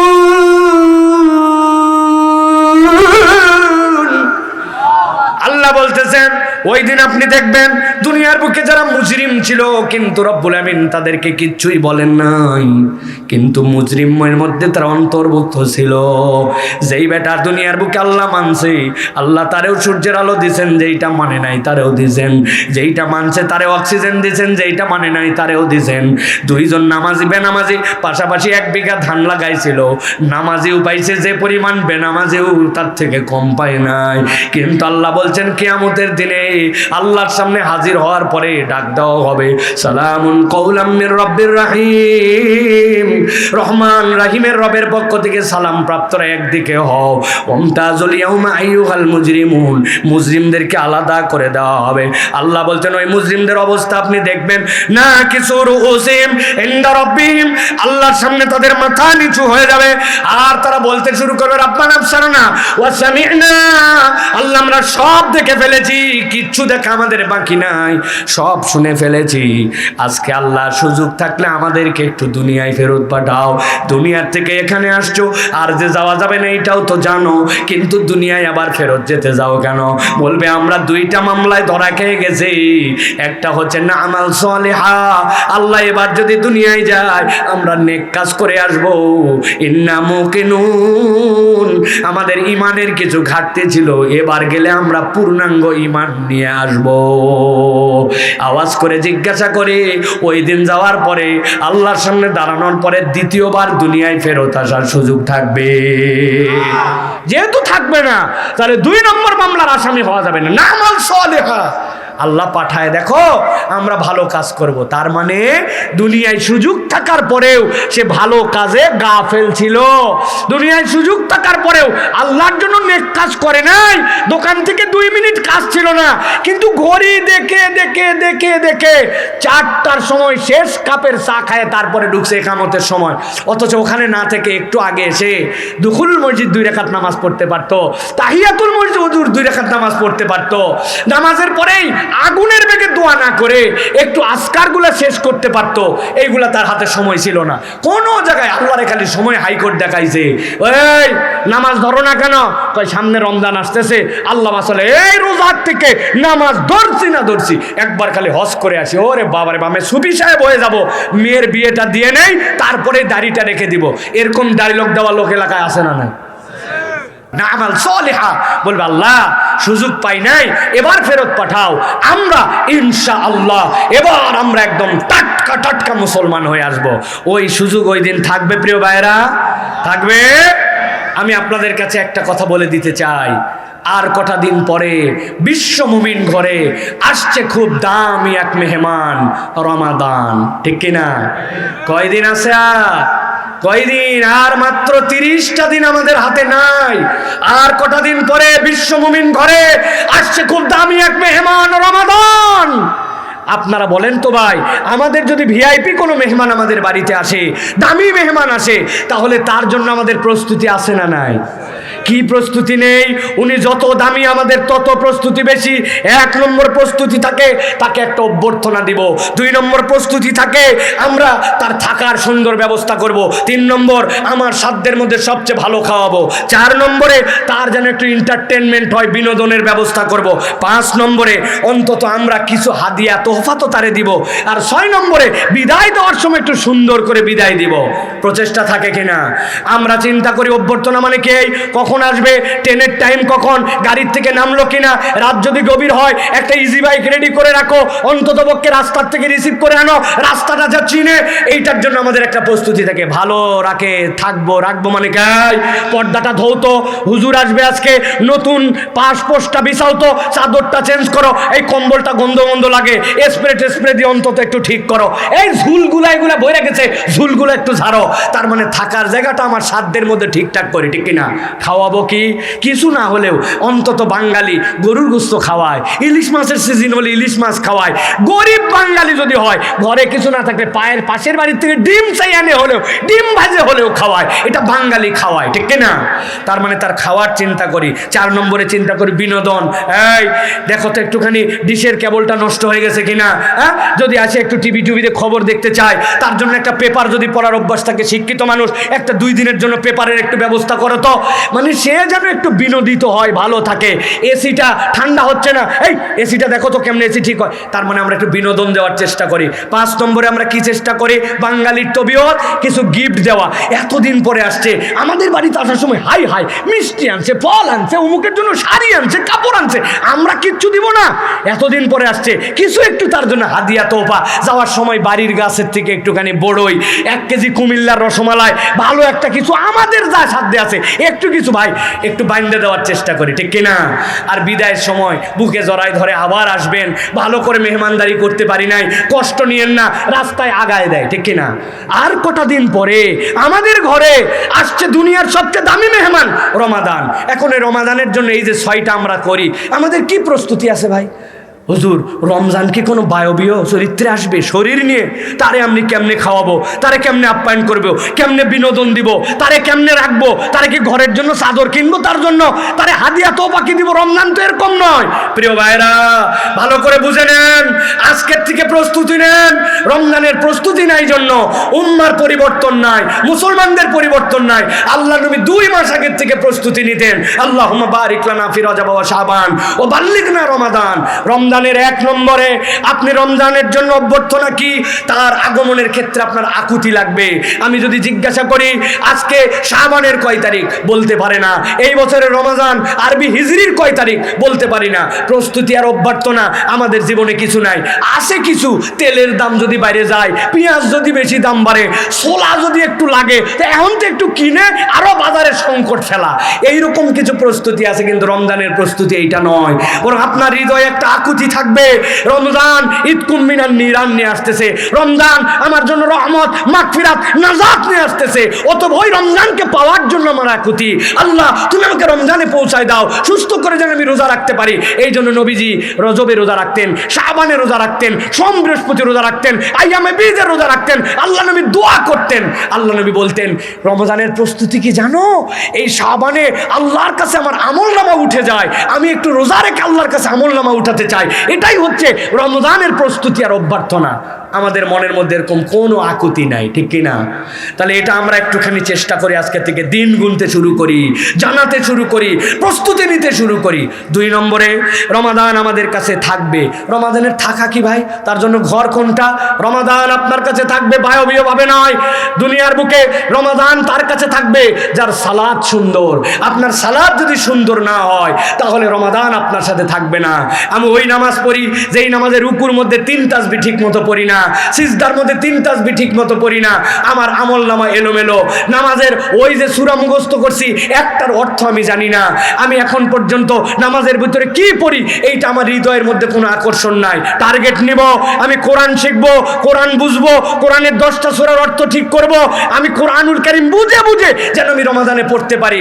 যার সালাত সুন্দর, সালাত যার সুন্দর, রমাদান তার বাড়িতে থাকে, নচেত সুন্দর করে থাকে না।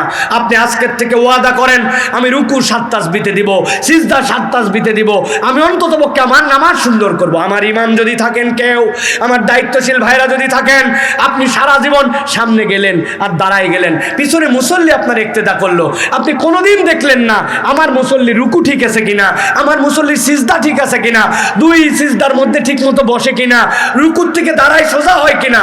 আপনি নামাজটা যেন সুন্দর হয়, এটা চেষ্টা করেন, রমাদান আপনার সাথে থাকবে। 3 নম্বরে যেটা বলবো, রমাদানের খাওয়া কি? রমজানের খাওয়া হচ্ছে কোরআন। শাহরু রমাদান আল্লাযী উনজিলা ফীহিল কুরআন হুদাল লিন-নাস ওয়া বাইয়িনাতিন মিনাল হুদা ওয়াল ফুরকান। আল্লাহ রাব্বুল আলামিন রমাদানকে খাওয়া দিয়েছেন। রমাদানের খাওয়া হচ্ছে আপনার আমার জন্য কোরআন।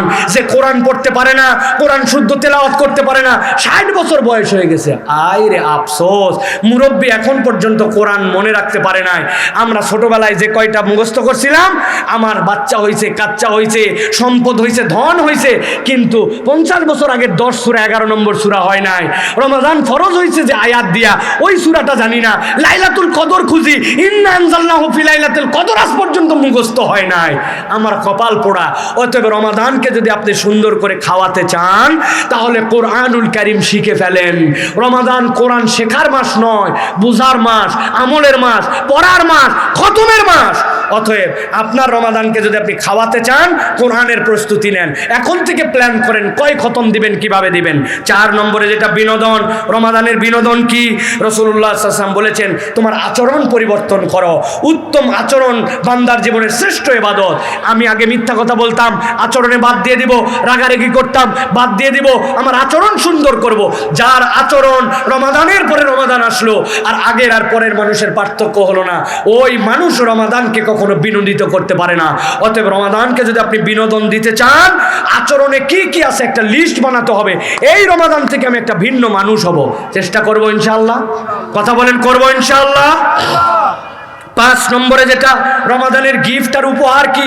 রমাদানের গিফট হচ্ছে আপনি রমাদানকে তো আর ওই যে সুন্দর করে কুমিল্লার রসমালাই বানিয়ে দিতে পারবেন না। রমাদানের গিফট হচ্ছে আপনি মানব কল্যাণে কাজ করার সিদ্ধান্ত নেন। কুনতুম খায়রা উম্মাতিন উখরিজাত লিন-নাস, আমি এই দুনিয়াতে কি ইমপ্যাক্ট রেখে গেলাম জনগণের জন্য, এলাকার জন্য, মানব সমাজের জন্য। আপনি যদি জনগণের জন্য কিছু করার সিদ্ধান্ত নেন, মানব কল্যাণের সিদ্ধান্ত নেন, তাহলে আপনি আপনার রমাদানকে বিদায় দেওয়ার ক্ষেত্রে আপনি তাকে উপহার দিতে পেরেছেন। সর্বশেষ যেটা বলবো, বিদায় সংবর্ধনা কি হবে? উন্নত দোয়া করতে শেখেন। ফাঁকি যোগী দোয়া দিয়েন না। ওই সালাম ফেরানোর পরে কেবল হাত তুললেন আর মোনাজাত করলেন আর মনে করলেন দোয়া হয়ে গেল না। আপনি সুন্দর করে দোয়া করতে শিখেন। প্রত্যেকটা রমাদানে, প্রত্যেকটা দিনে, আমি রমাদানের একটা দিন চলে যায় আর আগের দিনের থেকে একটু হলে বেশি দোয়া করার চেষ্টা করি। 10 মিনিট 20 মিনিট আল্লাহর কাছে দোয়া করি। আমার সালানি নাই, রব্বানা আতিনা ফিদ দুনিয়া হাসানা রব্বির হামহুমা কামা রাব্বায়ানি সাগীরা। এরপরে আর দোয়াই জানে না। তা আপনি কি দোয়া করবেন আল্লাহর কাছে? বাংলায় করবেন, নিজের জন্য করবেন, সন্তানের জন্য করবেন, উম্মার জন্য করবেন, পরিবারের জন্য করবেন, এলাকার জন্য করবেন, সিএনজি আলার জন্য করবেন, বাস আলার জন্য করবেন, হোটেল শ্রমিকদের জন্য করবেন, রাস্তার শ্রমিকদের জন্য করবেন, ওই যারা প্রস্টিটিউশন করে নিজেদের চরিত্র বিক্রি করে খায় তাদের জন্য দোয়া করবেন, বিশ্ব মোড়লদের জন্য দোয়া করবেন, প্রযুক্তিবিদদের জন্য দোয়া করবেন, রাজনৈতিক লিডারদের জন্য দোয়া করবেন। টার্গেট করতে হবে রমাদানের দোয়া আপনার রমাদানের জন্য বিদায়ী সংবর্ধনা। অথবা আপনাকে দোয়া শিখতে হবে। আমি কেবল হাত তুললাম, আমার বাচ্চার জন্যই কোনোদিন দোয়া চাই নাই। হুজুর একটা দেখলাম আর বলে দিলাম, হুজুর আমার বাচ্চার জন্য দোয়া করবেন। হুজুর কি কন্ট্রাক্টারি নিচে রেখে আপনার দোয়ার? আপনি আপনার দোয়া করতে হবে। অতএব রমাদানকে যদি আপনি অভ্যর্থনা দিতে চান, তার জন্য আকুলতা লাগবে। যদি ভালো করে রাখতে চান, সালাত লাগবে। তাহলে যদি খাওয়াতে চান, কোরআন লাগবে। তাকে যদি আপনি বিনোদন দিতে চান, আচরণ পরিবর্তন করা লাগবে। তাকে যদি আপনি গিফট দিতে চান, সমাজের জন্য পরোপকারী আপনাকে কিছু কাজ করতে হবে। আর বিদায় যদি তাকে সুন্দর করে দিতে চান, আপনাকে দোয়া শিখতে হবে। এইটা যদি না থাকে রমাদানের প্রস্তুতি নাই। এই জন্য আল্লাহ নবী 60 দিন আগের থেকে আল্লাহুম্মা বারিক লানা ফি রজব ওয়া শাবান ও বাল্লিগনা রমাদান বলেছেন। আমরা আমাদের রমজানকে প্রস্তুতির জন্য এই পদক্ষেপগুলো নিতে পারবো ইনশাআল্লাহ। আমি যেটা বললাম, মনে করে কেউ লিখতে পারবেন যে আমি সুন্দর করে এরকম করে লিখে আমি আমার বাড়ির সামনে লাগাই দেব, আমার মসজিদের সামনে একটা কাজ করে এরকম করে জানাই দেব? পারবেন ইনশাআল্লাহ? অন্ততপক্ষে জানাজানি করতে পারবো তো ইনশাআল্লাহ? আল্লাহ আমাদেরকে তৌফিক দান করেন। প্রিয় ভাইয়েরা, তাহলে আমরা 2 নম্বর পয়েন্টের মধ্যে ছিলাম। আল্লাহর সামনে একদল যাবে যাদের আমল নাই, আবার দুনিয়ায় ফেরত যেতে চাবে। আলোচনাকে আরেকটু করবো না শেষ করে দেবো ভাই? 3 নম্বরে সংক্ষেপে বলি, আল্লাহ রাব্বুল আমিন বলতেছেন আল্লাহর সামনে একদল লোক আসবে, এবার তৃতীয় দল, যারা আল্লাহর সামনে এমন ভাবে লাঞ্ছনাপূর্ণ দৃষ্টি নিয়ে উঠবে, কারো দিকে তাকাতে পারবে না। আল্লাহ বলছেন এটাই স্বয়ং তাদের জন্য একটা চিত্র হবে। এই আসামি কারা, কি তাদের অপরাধ? আল্লাহ বলছেন ওয়া তারাহুম ইউরাদুনা আলাইহা খাশিঈনা মিনাজ যুল্লি ইয়ানজুরুনা মিন তরফিন খাফি।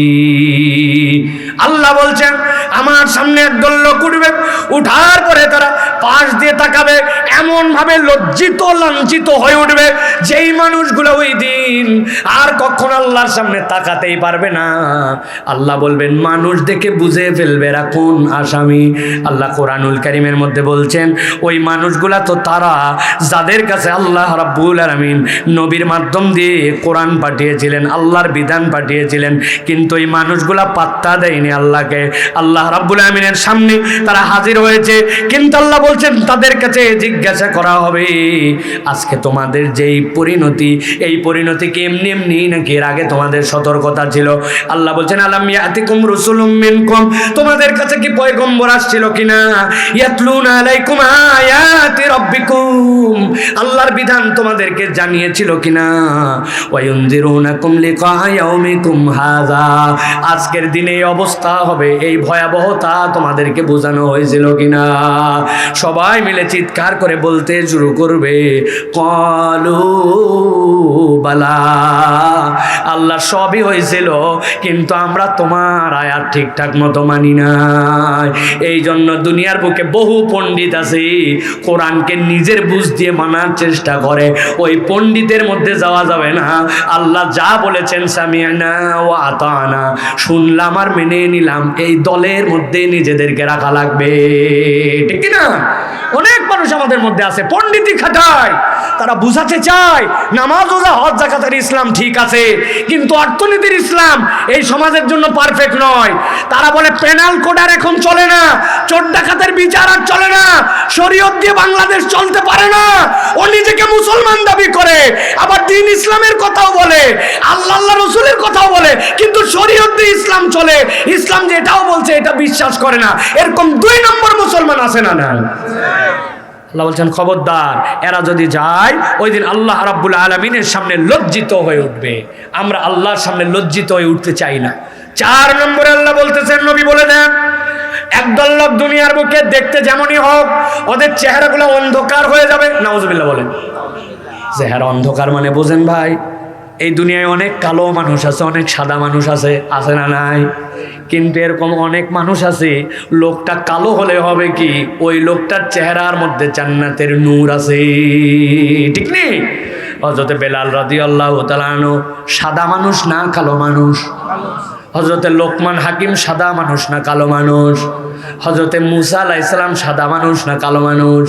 এই মানুষগুলা ছিলেন যদিও দুনিয়ার চেহারায় চামড়ার দিক দিয়ে কালো, কিন্তু ইনাদের এমন আলো ছিল, কোরআনের যত আলোচনা মুসা আলাইহিস সালাম, ঈসা আলাইহিস সালাম, লোকমান আলাইহিস সালামের সমান এত আলোচনা অন্য কারো নাই, ঠিক কি না?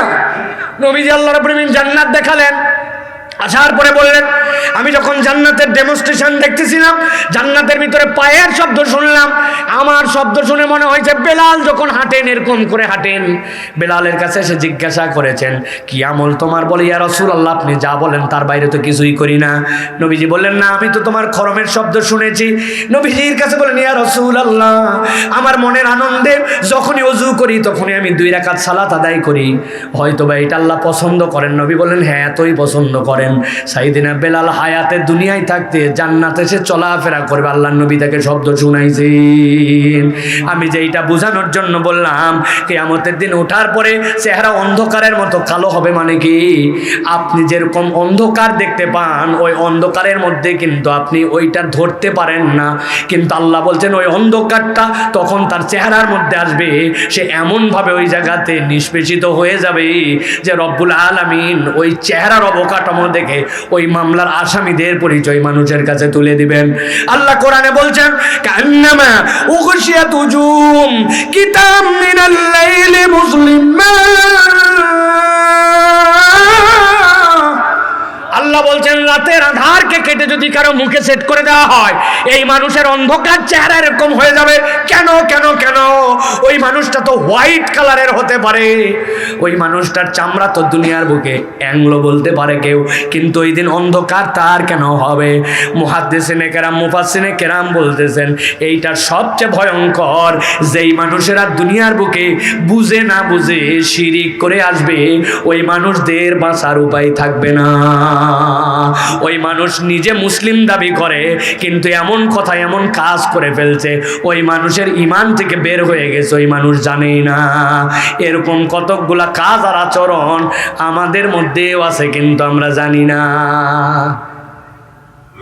আপনি লেপ শুকাতে দিছেন, আপনার বাড়ির ওই দিন একটুখানি মিলের মধ্যে দিয়ে আপনি ভাঙাবেন, হয়তোবা দেখা যাচ্ছে মরিচ, হয়তোবা আপনি ওই দিন একটুখানি শুকাতে দিছেন আপনার ধান চাল। আল্লাহর কি কাজ? ওই দিনই বৃষ্টি আসছে, আকাশ ভার হইয়া। কুমিল্লার লোক রাগ করে বলে, আল্লাহ তো আর কোনো দিন খুঁজে পেল না, খালি আমি যেই দিন শুকাতে দেই আল্লাহর ওই দিনই বৃষ্টি দেওয়া লাগে। আছে না ভাই? আল্লাহ কোনো লোক খুঁজে পায় না, আমার বাচ্চারই খালি আল্লাহর অসুখ দেওয়া লাগে, এরকম কথাবার্তা আমাদের অনেক লোকজন বলে, কে বলে না? আপনি এই কথা যদি বলেন, আপনি যে একটা শিরিক করে ফেলছেন আপনি বুঝেনি নাই। আল্লাহ বলছেন কিতাব মুসলিমা, ওই দিন যাওয়ার পরে কিন্তু অন্ধকার হয়ে যাবে, অতএব শিরিক বুঝতে হবে।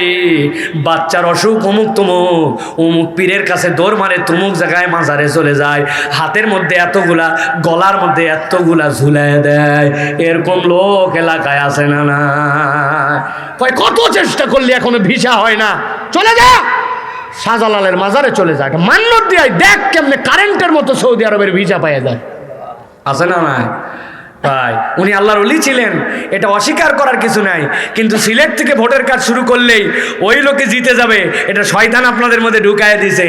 অতএব অনেক লোকজন আছে এই জন্য মনে করে যা হয় হোক, আল্লাহর ওলির ব্যাপারে আমাদের কোনো গাফলতি নাই, তার আল্লাহর প্রিয় পাত্র, কিন্তু ওই পীর বাজার, ওই ময়দান, ওই পুণ্যভূমি, সেখান থেকেই প্রচার শুরু করলে আপনার বিরাট উপকার হবে।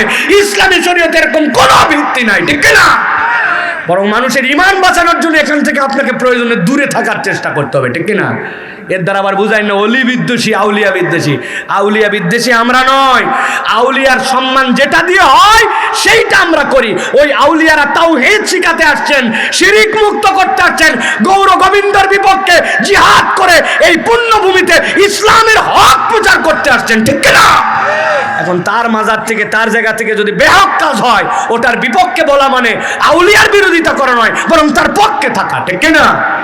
আপনাকে বোঝার চেষ্টা করতে হবে এই জন্য প্রিয় ভাইরা। তাছাড়া ওই দিন যাওয়ার পরে চেহারা অন্ধকার হয়ে যাবে, এটা 4 নম্বরে। 5 নম্বরে আল্লাহ বলছেন কিয়ামতের দিনে একদল লোক আর উঠতেই পারবে না, হাঁটু গেড়ে বসে যাবে, বসছে আর কোনোভাবে সে দাঁড়াতে পারবে না। এই মামলার আসামি কারা? আল্লাহ বলছেন নবী জানায় দেন, ওয়াতারা কুল্লা উম্মাতিন জাসিয়া কুল্লু উম্মাতিন তুদআ ইলা কিতাবিহাল ইয়াউম তুজজাউনা মা কুনতুম তা'মালুন। আল্লাহ বলছেন আপনি দেখতে পাবেন একদল উম্মত হাঁটু গেড়ে বসে গেছে, ওদেরকে খেদালেও তারা উঠতে পারে না। কুল্লু উম্মাতিন তুদআ ইলা কিতাবিহাল ইয়াউম, ওই দিন তাদের কিতাব সহ তাদেরকে ডাক দেওয়া হবে, কিতাব নিয়ে আসো, কি কাজ করে আসছো সেইটা তোমাদের সামনে রেডি। তুজজাউনা মা কুনতুম তা'মালুন, দুনিয়ায় যা করছে সবগুলার যাজা তার সামনে চলে আসবে। আল্লাহ সাথে সাথে বলবেন হাযা কিতাবুনা ইয়ানতিকু আলাইকুম বিল হাক্কি ইন্না কুন্না নাস্তানসিখু মা কুনতুম তা'মালুন। অস্বীকার করার উপায় থাকবে না। এই কিতাবের মধ্যে সব কিছু আল্লাহ বলতেছেন লিখে লিখে সংরক্ষণ করা হয়েছে, তুমি দুনিয়ায় যা করেছো সবগুলা তার সামনে হাজির। আল্লাহ বলছেন তারা আর উঠতে পারবে না, দাঁড়াতে পারবে না, তাদের আমল নামা তারা পেয়ে যাবে। কারা এ আসামি? দুনিয়ার বুকে আসামি তারা যারা চিন্তা করছিল দুনিয়ায় কিছু সময় আনন্দ ফুর্তি করতে হয়, কিছু সময় আল্লাহ মানলেও চলে, কিছু সময় না মানলেও চলে, খেয়াল খুশি মতো জীবন চালাইছিল। আল্লাহ বলছেন ওই দিন খেয়াল খুশির প্রত্যেকটা বর্ণনা আল্লাহর সামনে পেয়ে যাবে। অনেক তরুণ যুবক আছে, মাহফিলে বাস্তবায়নেও আছে, আবার কান দিয়ে গানও শোনে, মাহফিলের সাথেও জড়িত আছে, আবার এলাকার কোনো কনসার্ট হলে সেটাও মিস করে না। আসলে ভাই রমজানের মধ্যে রোজা রাখে, ঈদের দিন টেন্ট বানায়, বানানোর পরে ডেক বক্স নিয়ে যায়, যাওয়ার পরে সেখানে গান বাজনা করে লাফালাফি করে, আছে না নাই?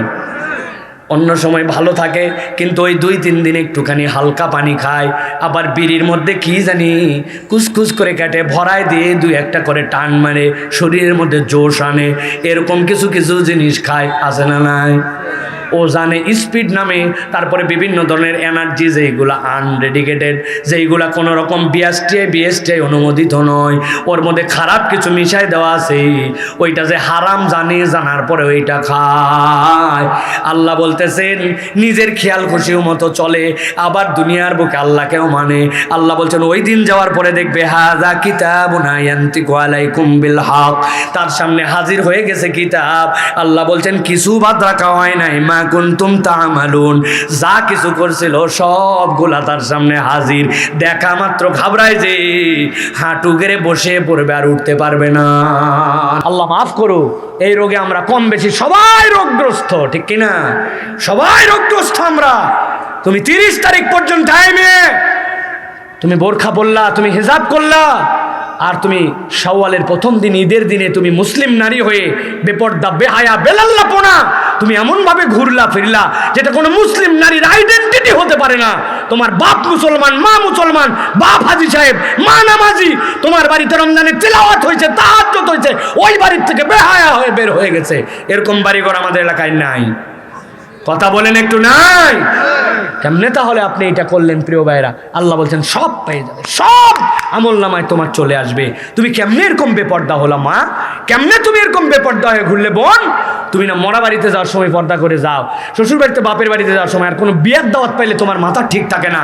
তুমি এমন পোশাক আশাক পরে যাওয়ার পরে ডিসপ্লে সেন্টারে সেলফি তুলে সব কয় আয় এটা সেলফি দিলে ই করে ই বলছে তুই কেড়ে চিনলাম না তো, কয় আমি এলাকা তো ভাই। উরি বাও, এলাকা তো ভাই 14 জনের বেশি দেখা করা যায় না, ওই এলাকা তো ভাইয়ের সাথে আছে। এরকম আছে কি নাই? কষ্ট লাগতেছে আপনাদের? আল্লাহ যেন কষ্ট একটু লাগায়। লাগবে না মানে? যদি রোগ থাকে তো আপনার মধ্যে যদি আঘাত না করে এটা, তাহলে আপনি কেমনে কেউ শুনে চলে যাচ্ছেন? এত রাত পর্যন্ত কথা বলা হচ্ছে। পরিবর্তন হওয়া লাগবে ভাই। আপনি মুখের দাড়ি তুলতে পারলেন না এখনো, ব্যাপার কি? আপনার সমস্যা কোথায়? টাকনুর উপর আপনার জামা উঠলো না, সমস্যা কোথায়? আপনি নামাজি হলেন না, কোনো সমস্যা কথা? আপনি জুম্মার দিনে খালি ঘোরেন, এই ধান্দাবাজি কতদিন করবেন আপনি? আপনি মুসলিম পরিচয়ের দোকানদার, আপনি পাবলিককে ধোকা দেন, 2 নম্বর জিনিস বিক্রি করেন, মিথ্যা কথা বলে আপনি লাভ বেশি করেন। জীবনে দেখা হয়নি তাকে বলে তোমার মতো সেনা লোক বলে কেনা দামে দিলাম। ওরে টাউট, জীবনে দেখেনি বলছে কেনা লোক, সেনা লোক বলে কেনা দামে দিলাম। এই কথা বলে হালাল মাল হারাম বলে বিক্রি করে দিল। এরকম ব্যবসায়ী আছে না নাই? বাসে উঠেন, বাস ভর্তি সিট, উঠার পরে বলছে কই? বলছে সিট তো আছে কিন্তু ভরা, চলেন যাওয়া লাগবে। তুলছে তালে ড্যান্ডম মিথ্যা কথা বলে ভাই। এইরকম মৃত্যুকের মৃত্যুক আছে না নাই? ওর বাড়ির সাত ভর্তি সিলিন্ডার, কয় নাই নাই নাই সিলিন্ডার না। হা ওর পাম্প ভর্তি গ্যাস, কিন্তু দেয় না, বাড়ার সম্ভাবনা আছে। এরকম করে মাল স্টক করে, নানান কিছু করে, এরকম করে আমাদের অনেক মানুষ যেন এরকম আকাম কুকাম করে। আল্লাহ বলতেছেন হাযা কিতাবুনা ইয়ানতিকু আলাইকুম বিল হক ইন্না কুন্না নাস্তানসিকু মা কুনতুম তা'লামুন। কোনটা এমনি রাখা হচ্ছে না, টু দ্য পয়েন্ট লিখে রাখা হচ্ছে, হাতে ধরায় দেওয়া হবে, ওই দিন সিলিন্ডার নিয়ে ডুবে যাবে। কথা বলেন? হারাম নিয়ে ডুবে যাবা, জমি ওইটুকু নিয়ে ডুবে যাওয়া, 4 আঙ্গুলের লোভ সামলাতে পারো না, ঠেলে চলে গেছো। 1 বিঘার খাজনা খারি সব ঠিক, 4 আঙ্গুল হারাম, হালালের সাথে হারাম মিশাইছে। বলছিল 4 আঙ্গুল বাড়লো কেমনে? কয় আমি তো বাড়াই নাই, আল সোজা করছিলাম, আল সোজা করার সময় একটু যায়েই থাকে, কোদালের মাপকে আর অত মেশিনের মতো মারা যায়। আছে না না? যারা যারা আসেন একটু বুঝে আওয়াজ দিয়ে, আন্দাজি আছে আছে বলেন না, নিজের কোদালের দিকে তাকান, আপনার কোদাল এরকম বাড়ায় গেছিল কিনা? হিসাব আছে প্রিয় ভাইরা সবার। হুজুর টুজুর কেউ বাদ যাবে না, সবাই আল্লাহ রাব্বুল আমিনের কাছে ধরা খেয়ে যাবে। হুজুরের মাদ্রাসায় ঢোকার টাইম ছিল সকাল 9টা, উনি 10:30টায় এসে লিখছে 9টা, বের হওয়ার টাইমই লেখে নাই। পরের দিন এসে লিখছে আউট 5টা, কিন্তু গেছে দুপুরের সময়, বলছে একটু ধান মাড়াই করার কাজ আছে ভাই গেলাম। ছাত্র জাহান্নামে যাজ্ঞা, বেতন তো এমপিও ভুক্ত, বেতন তো ঠিক আছে। এরকম প্রতিষ্ঠান আছে না না? মাদ্রাসার ছাত্র সামনে খালি ঝোলে আর হুজুর খালি মোবাইল ঠেলে, এরকম হুজুর আছে না নাই?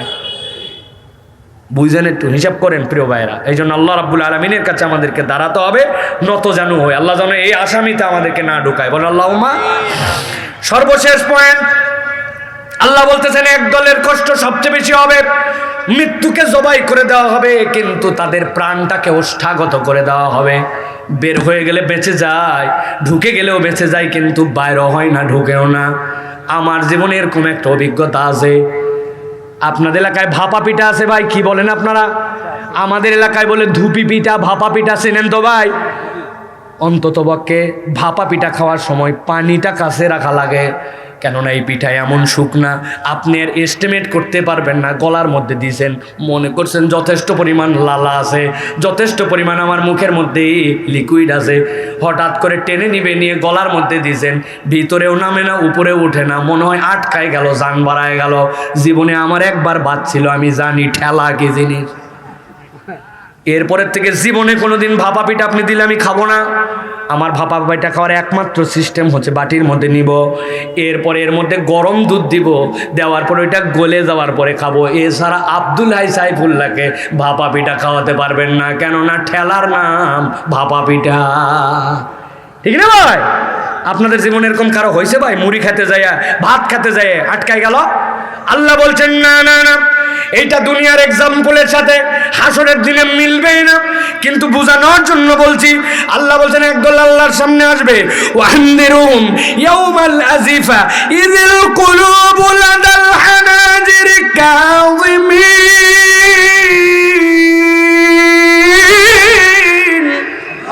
আল্লাহ বলছে যে আল্লাহর সামনে আপনি দেখবেন ওই মানুষগুলা কি ভয়ঙ্কর অবস্থায় গেছে, তাদের প্রাণগুলা ওষ্ঠাগত। আল্লাহ রে, যদি আমাদের আজকে মৃত্যু হয়ে যেত বড়ই খুশি হতাম। আই রব্বুল আমিন, আমাদের যদি ফায়সালা হয়ে যেত বেঁচে যেতাম। আল্লাহ বলছেন ফায়সালা করা হবে না, তাদের কষ্টটাই হবে এইটা, তাদের প্রাণকে ওষ্ঠাগত করে দেওয়া হবে। এর প্রথম কারণ হচ্ছে দুনিয়ার বুকে যারা আল্লাহর শাস্তির ভয় করত না, দুনিয়ায় চিন্তা করছে চল তো চল, আমার জীবন চলতেছে, পরেরটা পরে দেখা যাবে। আল্লাহ বলছেন আল্লাহর শাস্তি যারা ভয় করে না, আর জীবনে যারা অপরের দোষ প্রকাশ করে দিত, এই লোকগুলা আল্লাহর সামনে ধরা খাইয়া যাবে। নাউযুবিল্লাহ বলেন। আল্লাহর আযাবকে আমরা ভয় করি, আমরা জানি সব যে এই অপরাধে কি হবে, এইভাবে ধরা খেলে আল্লাহর সামনে কেমনে আমাকে উঠতে হবে, সব জানি আমরা। জানে না কে? কিন্তু ড্যাম কেয়ার রাখ রে ভাই, রাখ। দুনিয়ায় এরকম একটু লাগে, এরকম করে চলতে হয়। সবার মধ্যেই ভাব আসছে ভাই, হুজুর থেকে শুরু করে সবার মধ্যে আসছে। আমরা আল্লাহর কাছে এই জন্য পানা চাই যে আল্লাহ, আমরা তোমার শাস্তিকে ভয় করি। আল্লাহ, ভুল করি আল্লাহ, কিন্তু তোমার শাস্তিকে যে ভয় করি না আল্লাহ, এরকম না। ওইটার প্রমাণ থাকতে হবে, সেখান থেকে আমি দূরে চলে আসি। আমি চেষ্টা করি, তওবা করি, ভুল করি 100 বার, কিন্তু আমি আল্লাহর কাছে হাজিরা দিচ্ছি, আল্লাহ এটা আমার ভুল, কিন্তু তোমার শাস্তিকে ভয় করি, তোমার শাস্তি সহ্য করতে পারবো না। কেমনে আপনি চিন্তা করেন ভাই? ওই কয়েল ধরানোর সময় অনেকক্ষণ এদিকে তাকায় আছি, কয়েল ধরে কিনা ধরে কিনা, খেয়ালই নাই, ম্যাচের কাঠি এই পর্যন্ত চলে আসছে, ওরে আল্লাহ, কানের মধ্যে হাত দেয়। ঠিক না ভাই? কাঠির আগুন সহ্য করতে পারি না। আমি কেমনে আল্লাহ রাব্বুল আলামিনের সামনে যে আল্লাহ তোমার আযাব সহ্য করবো? আল্লাহ আমার কি যোগ্যতা আছে? স্কিনের কি যোগ্যতা আছে? আল্লাহ, অতএব আল্লাহর আযাবকে ভয় করে যদি না চলি, ওই দিন যাওয়ার পরে প্রাণ ওষ্ঠাগত হয়ে যাবে, আর বাঁচার উপায় থাকবে না। আল্লাহ আমাদেরকে হেফাজত করবো, আল্লাহুম্মা আমিন। প্রিয় ভাইয়েরা, দীর্ঘ সময় আমার প্রিয় ভাইদের কাছে আমি আমার সাধ্যের মধ্যে যতটুকু বুঝাতে চেয়েছি। 6টা অপরাধকে এখানে টার্গেট করেছি। দুনিয়ায় আমল করি না, 2 নম্বরে আল্লাহরকে প্রতি পূর্ণ বিশ্বাস রাখি না, 3 নম্বর শিরিককে আমি না বুঝে শিরিক করে ফেলি, 4 নম্বরে জালেম আমার কেরিয়ার, আমি আল্লাহ রাব্বুল আমিনের জন্য জুলুমের হিসাব করি না, 5 নম্বরে আল্লাহ রাব্বুল আমিনের রসুলের বিধিবিধান আমার কাছে এসেছিল, আমি জানতাম, কিন্তু তারপরে আমলে নেই নাই। আর শেষ বলেছি, আল্লাহর আযাবকে আমি গুনার মধ্যে ধরি না, চিন্তা করি কবরের মতো হবে পরকাল পর, আমি আমার মতো করে আপাতত সব কাটায় দেই। এইটা যদি হয় তাহলে আমাদের জন্য ভয়ঙ্কর 6টা চিত্রের মুখোমুখি হতে হবে। আল্লাহ আমাদেরকে আগে জানাইছেন এবং আমাদেরকে বাঁচানোর জন্য চেষ্টা করেছেন। আল্লাহ যেন আমাদেরকে তৌফিক দান করেন। ইসলামিক লাইফ, জীবন গড়ুন কোরআন সুন্নাহর আলোকে।